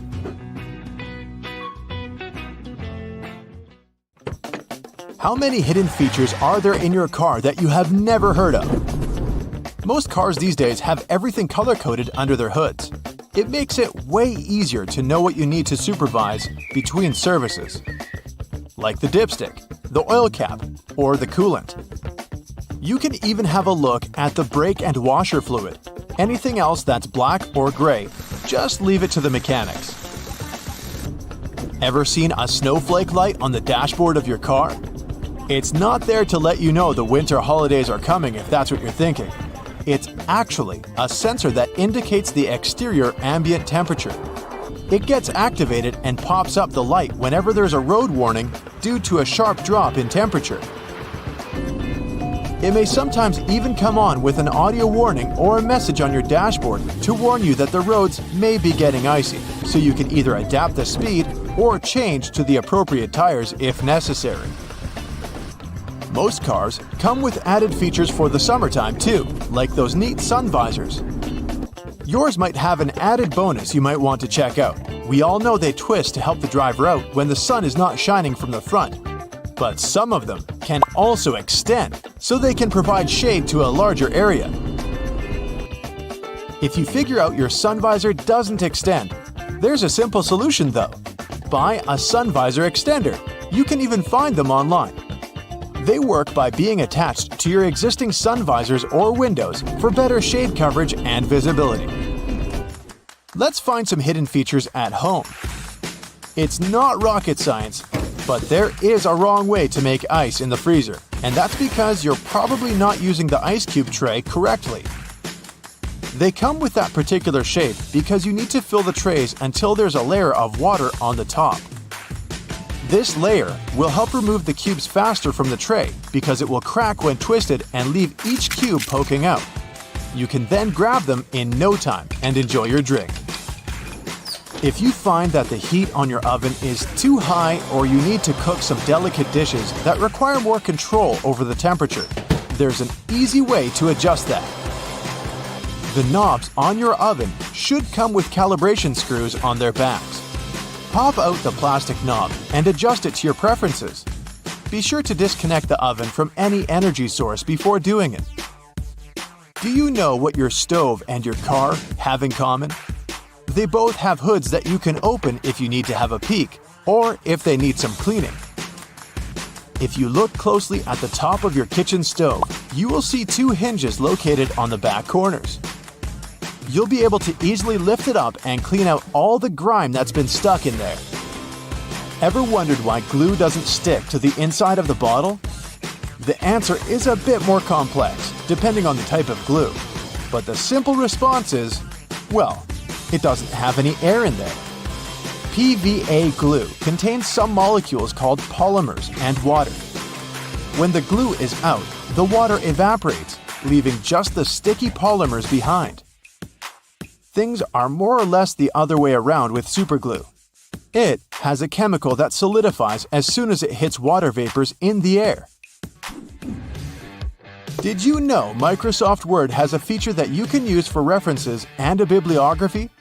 It's not only helpful for keeping track of everything, but it also automatically formats all the information accordingly. If you like to surround yourself with as many houseplants as possible, here's an easy way to figure out if they need watering. Stick your fingers into its soil. It should give you a better idea than simply looking at the plant's surface.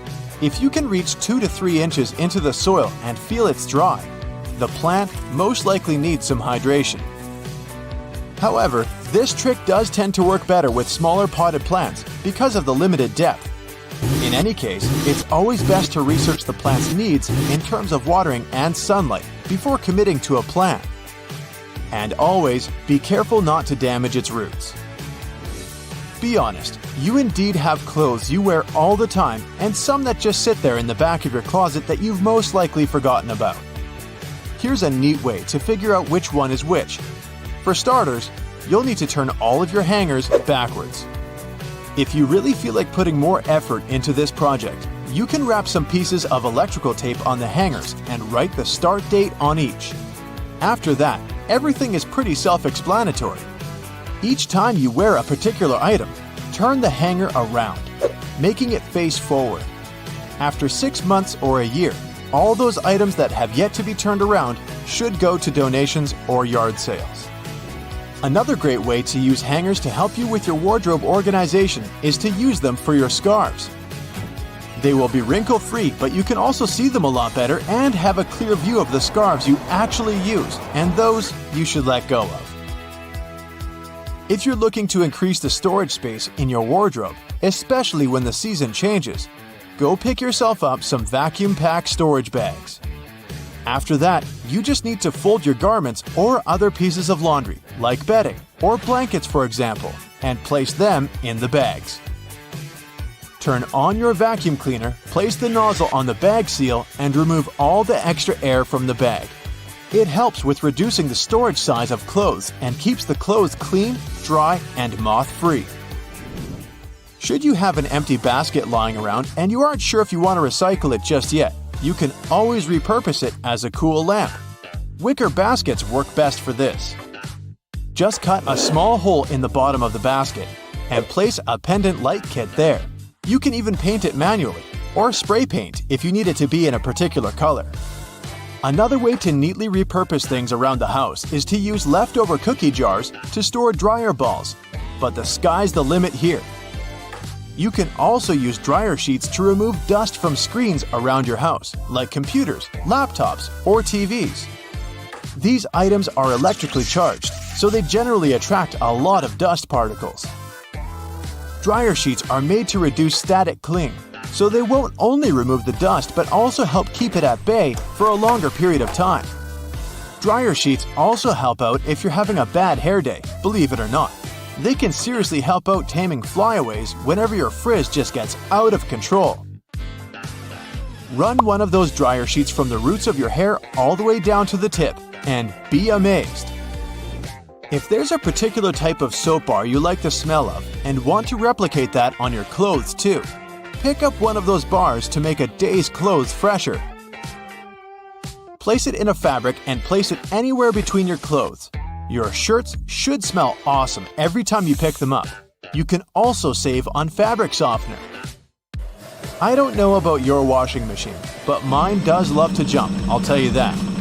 If yours tends to run out of its designated place, especially during those intense spinning cycles, it happens because it's not perfectly fixed to the floor.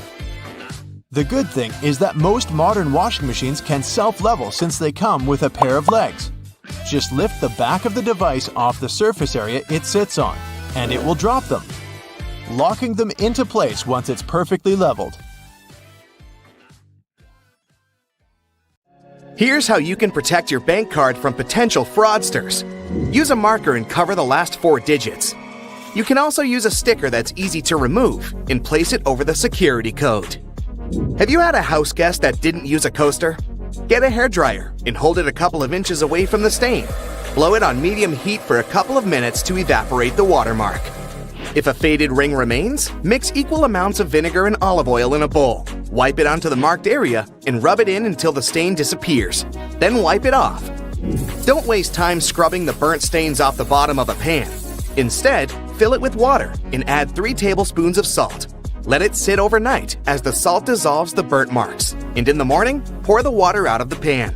This way, it will be much easier to scrub all that grease off. Picture this. You're on vacation and your shirt has become all crinkled inside the luggage. You need it tonight, but the hotel doesn't have an iron. Don't panic. Hang the shirt up in the bathroom, and while you relax in a hot shower, the heat and moisture will unwrinkle your shirt. It won't be perfect, but it will get much better without any effort. The football is on, and it turns out you've run out of standard batteries. You can use a smaller battery instead that easily fits inside. Now take some aluminum foil and crunch it up.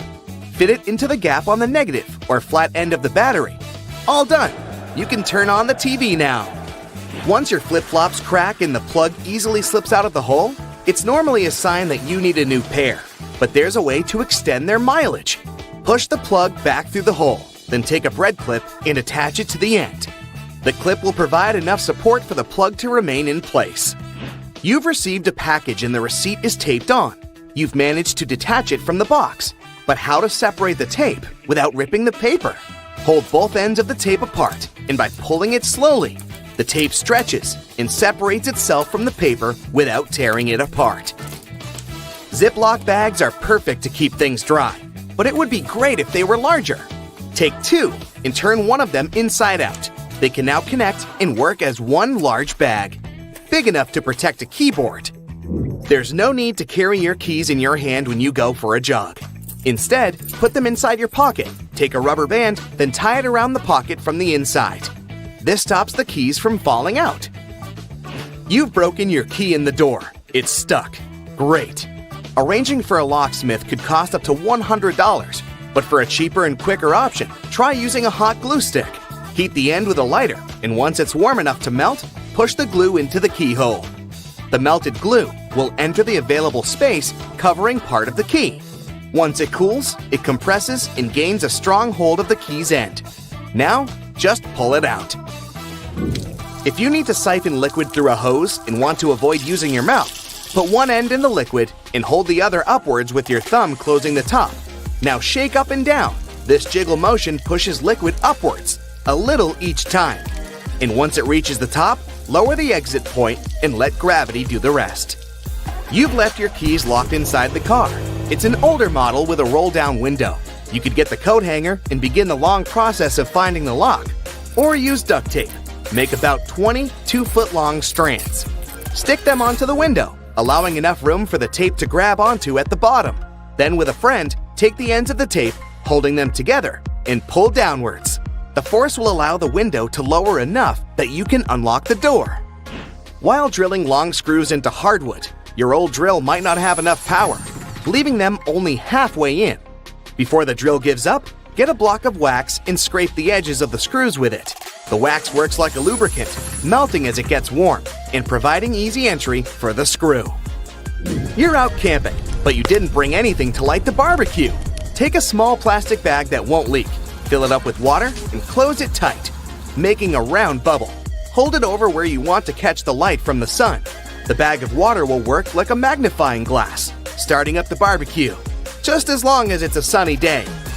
Missing a corkscrew or a cork breaking halfway? By using a stove lighter, heat the top of the bottle. The heat slightly expands the glass, and this forces the cork out the top. You've superglued your fingers again. Take some salt and pour it on top of your stuck fingers. Put your fingers into the water and slowly rub. The mixture will dissolve the glue and release you in no time. While hanging up a painting, it can be impossible to find that stubborn nail. Place a fork upside down and insert it so the nail is in between the middle fork teeth. The fork has provided a long arm that's separated from the wall, making it easier to slip the string of the painting over the nail. Once it's perfectly balanced, simply remove the fork. You need to put a cake into a container, but taking it out again later by lifting it up from the inside might ruin the cake. Put the lid upside down and place the cake on the lid. The base of the container is now the lid, making it much easier to access, slice by slice. Pour out water more efficiently from large jugs and bottles by swirling. This will make the liquid inside spin, creating a vortex. The vortex allows for the air to flow back into the bottle as the water pours out, much faster than the glugging alternative. There's an easier and less messy way to remove eggshells from a boiled egg. Once fully boiled, crack the shell on both ends by tapping them. On one end, pinch off the shell. Use the opened end to blow with your mouth. The force of air will push the flesh and expand the eggshell, forcing out the egg undamaged. When the hinges of your laptop break, repairing them can cost up to $300. A far cheaper fix is to buy a picture frame and tape it to the back of the screen. You've dropped a small piece of jewelry on the floor, seemingly impossible to find. Take a stocking and place it over the end of the vacuum hose. Give the area a good vacuum and check the end periodically. You will eventually find it sitting at the end. You've drilled a hole in the wall, but the drill hole is now too wide. Remove the screw and find an object that is slightly shorter and thinner. Pieces of plastic, small wires, paper clips, or even toothpicks are perfect. Place whichever item you find inside the hole. It's filled the gap enough so the screw will now re-enter securely. Taking the trash out can put you in a gross scenario of getting bin juice on you. A great way to avoid this is by placing old papers at the bottom of the bag. Now, not only does it absorb all the liquids from the food and other sources, but also helps prevent bad smells from forming within a bin. Nobody likes mosquitoes, and pesticides are pricey. A cheap alternative is to take a plastic bottle and cut the top part off from the bottom of the funnel. After removing it, turn it upside down and put it inside the bottle. Mix 2 cups of warm water with 2 tablespoons of sugar. The mosquitoes will be attracted to the formula inside and become trapped. Now just sit back and relax without getting bitten.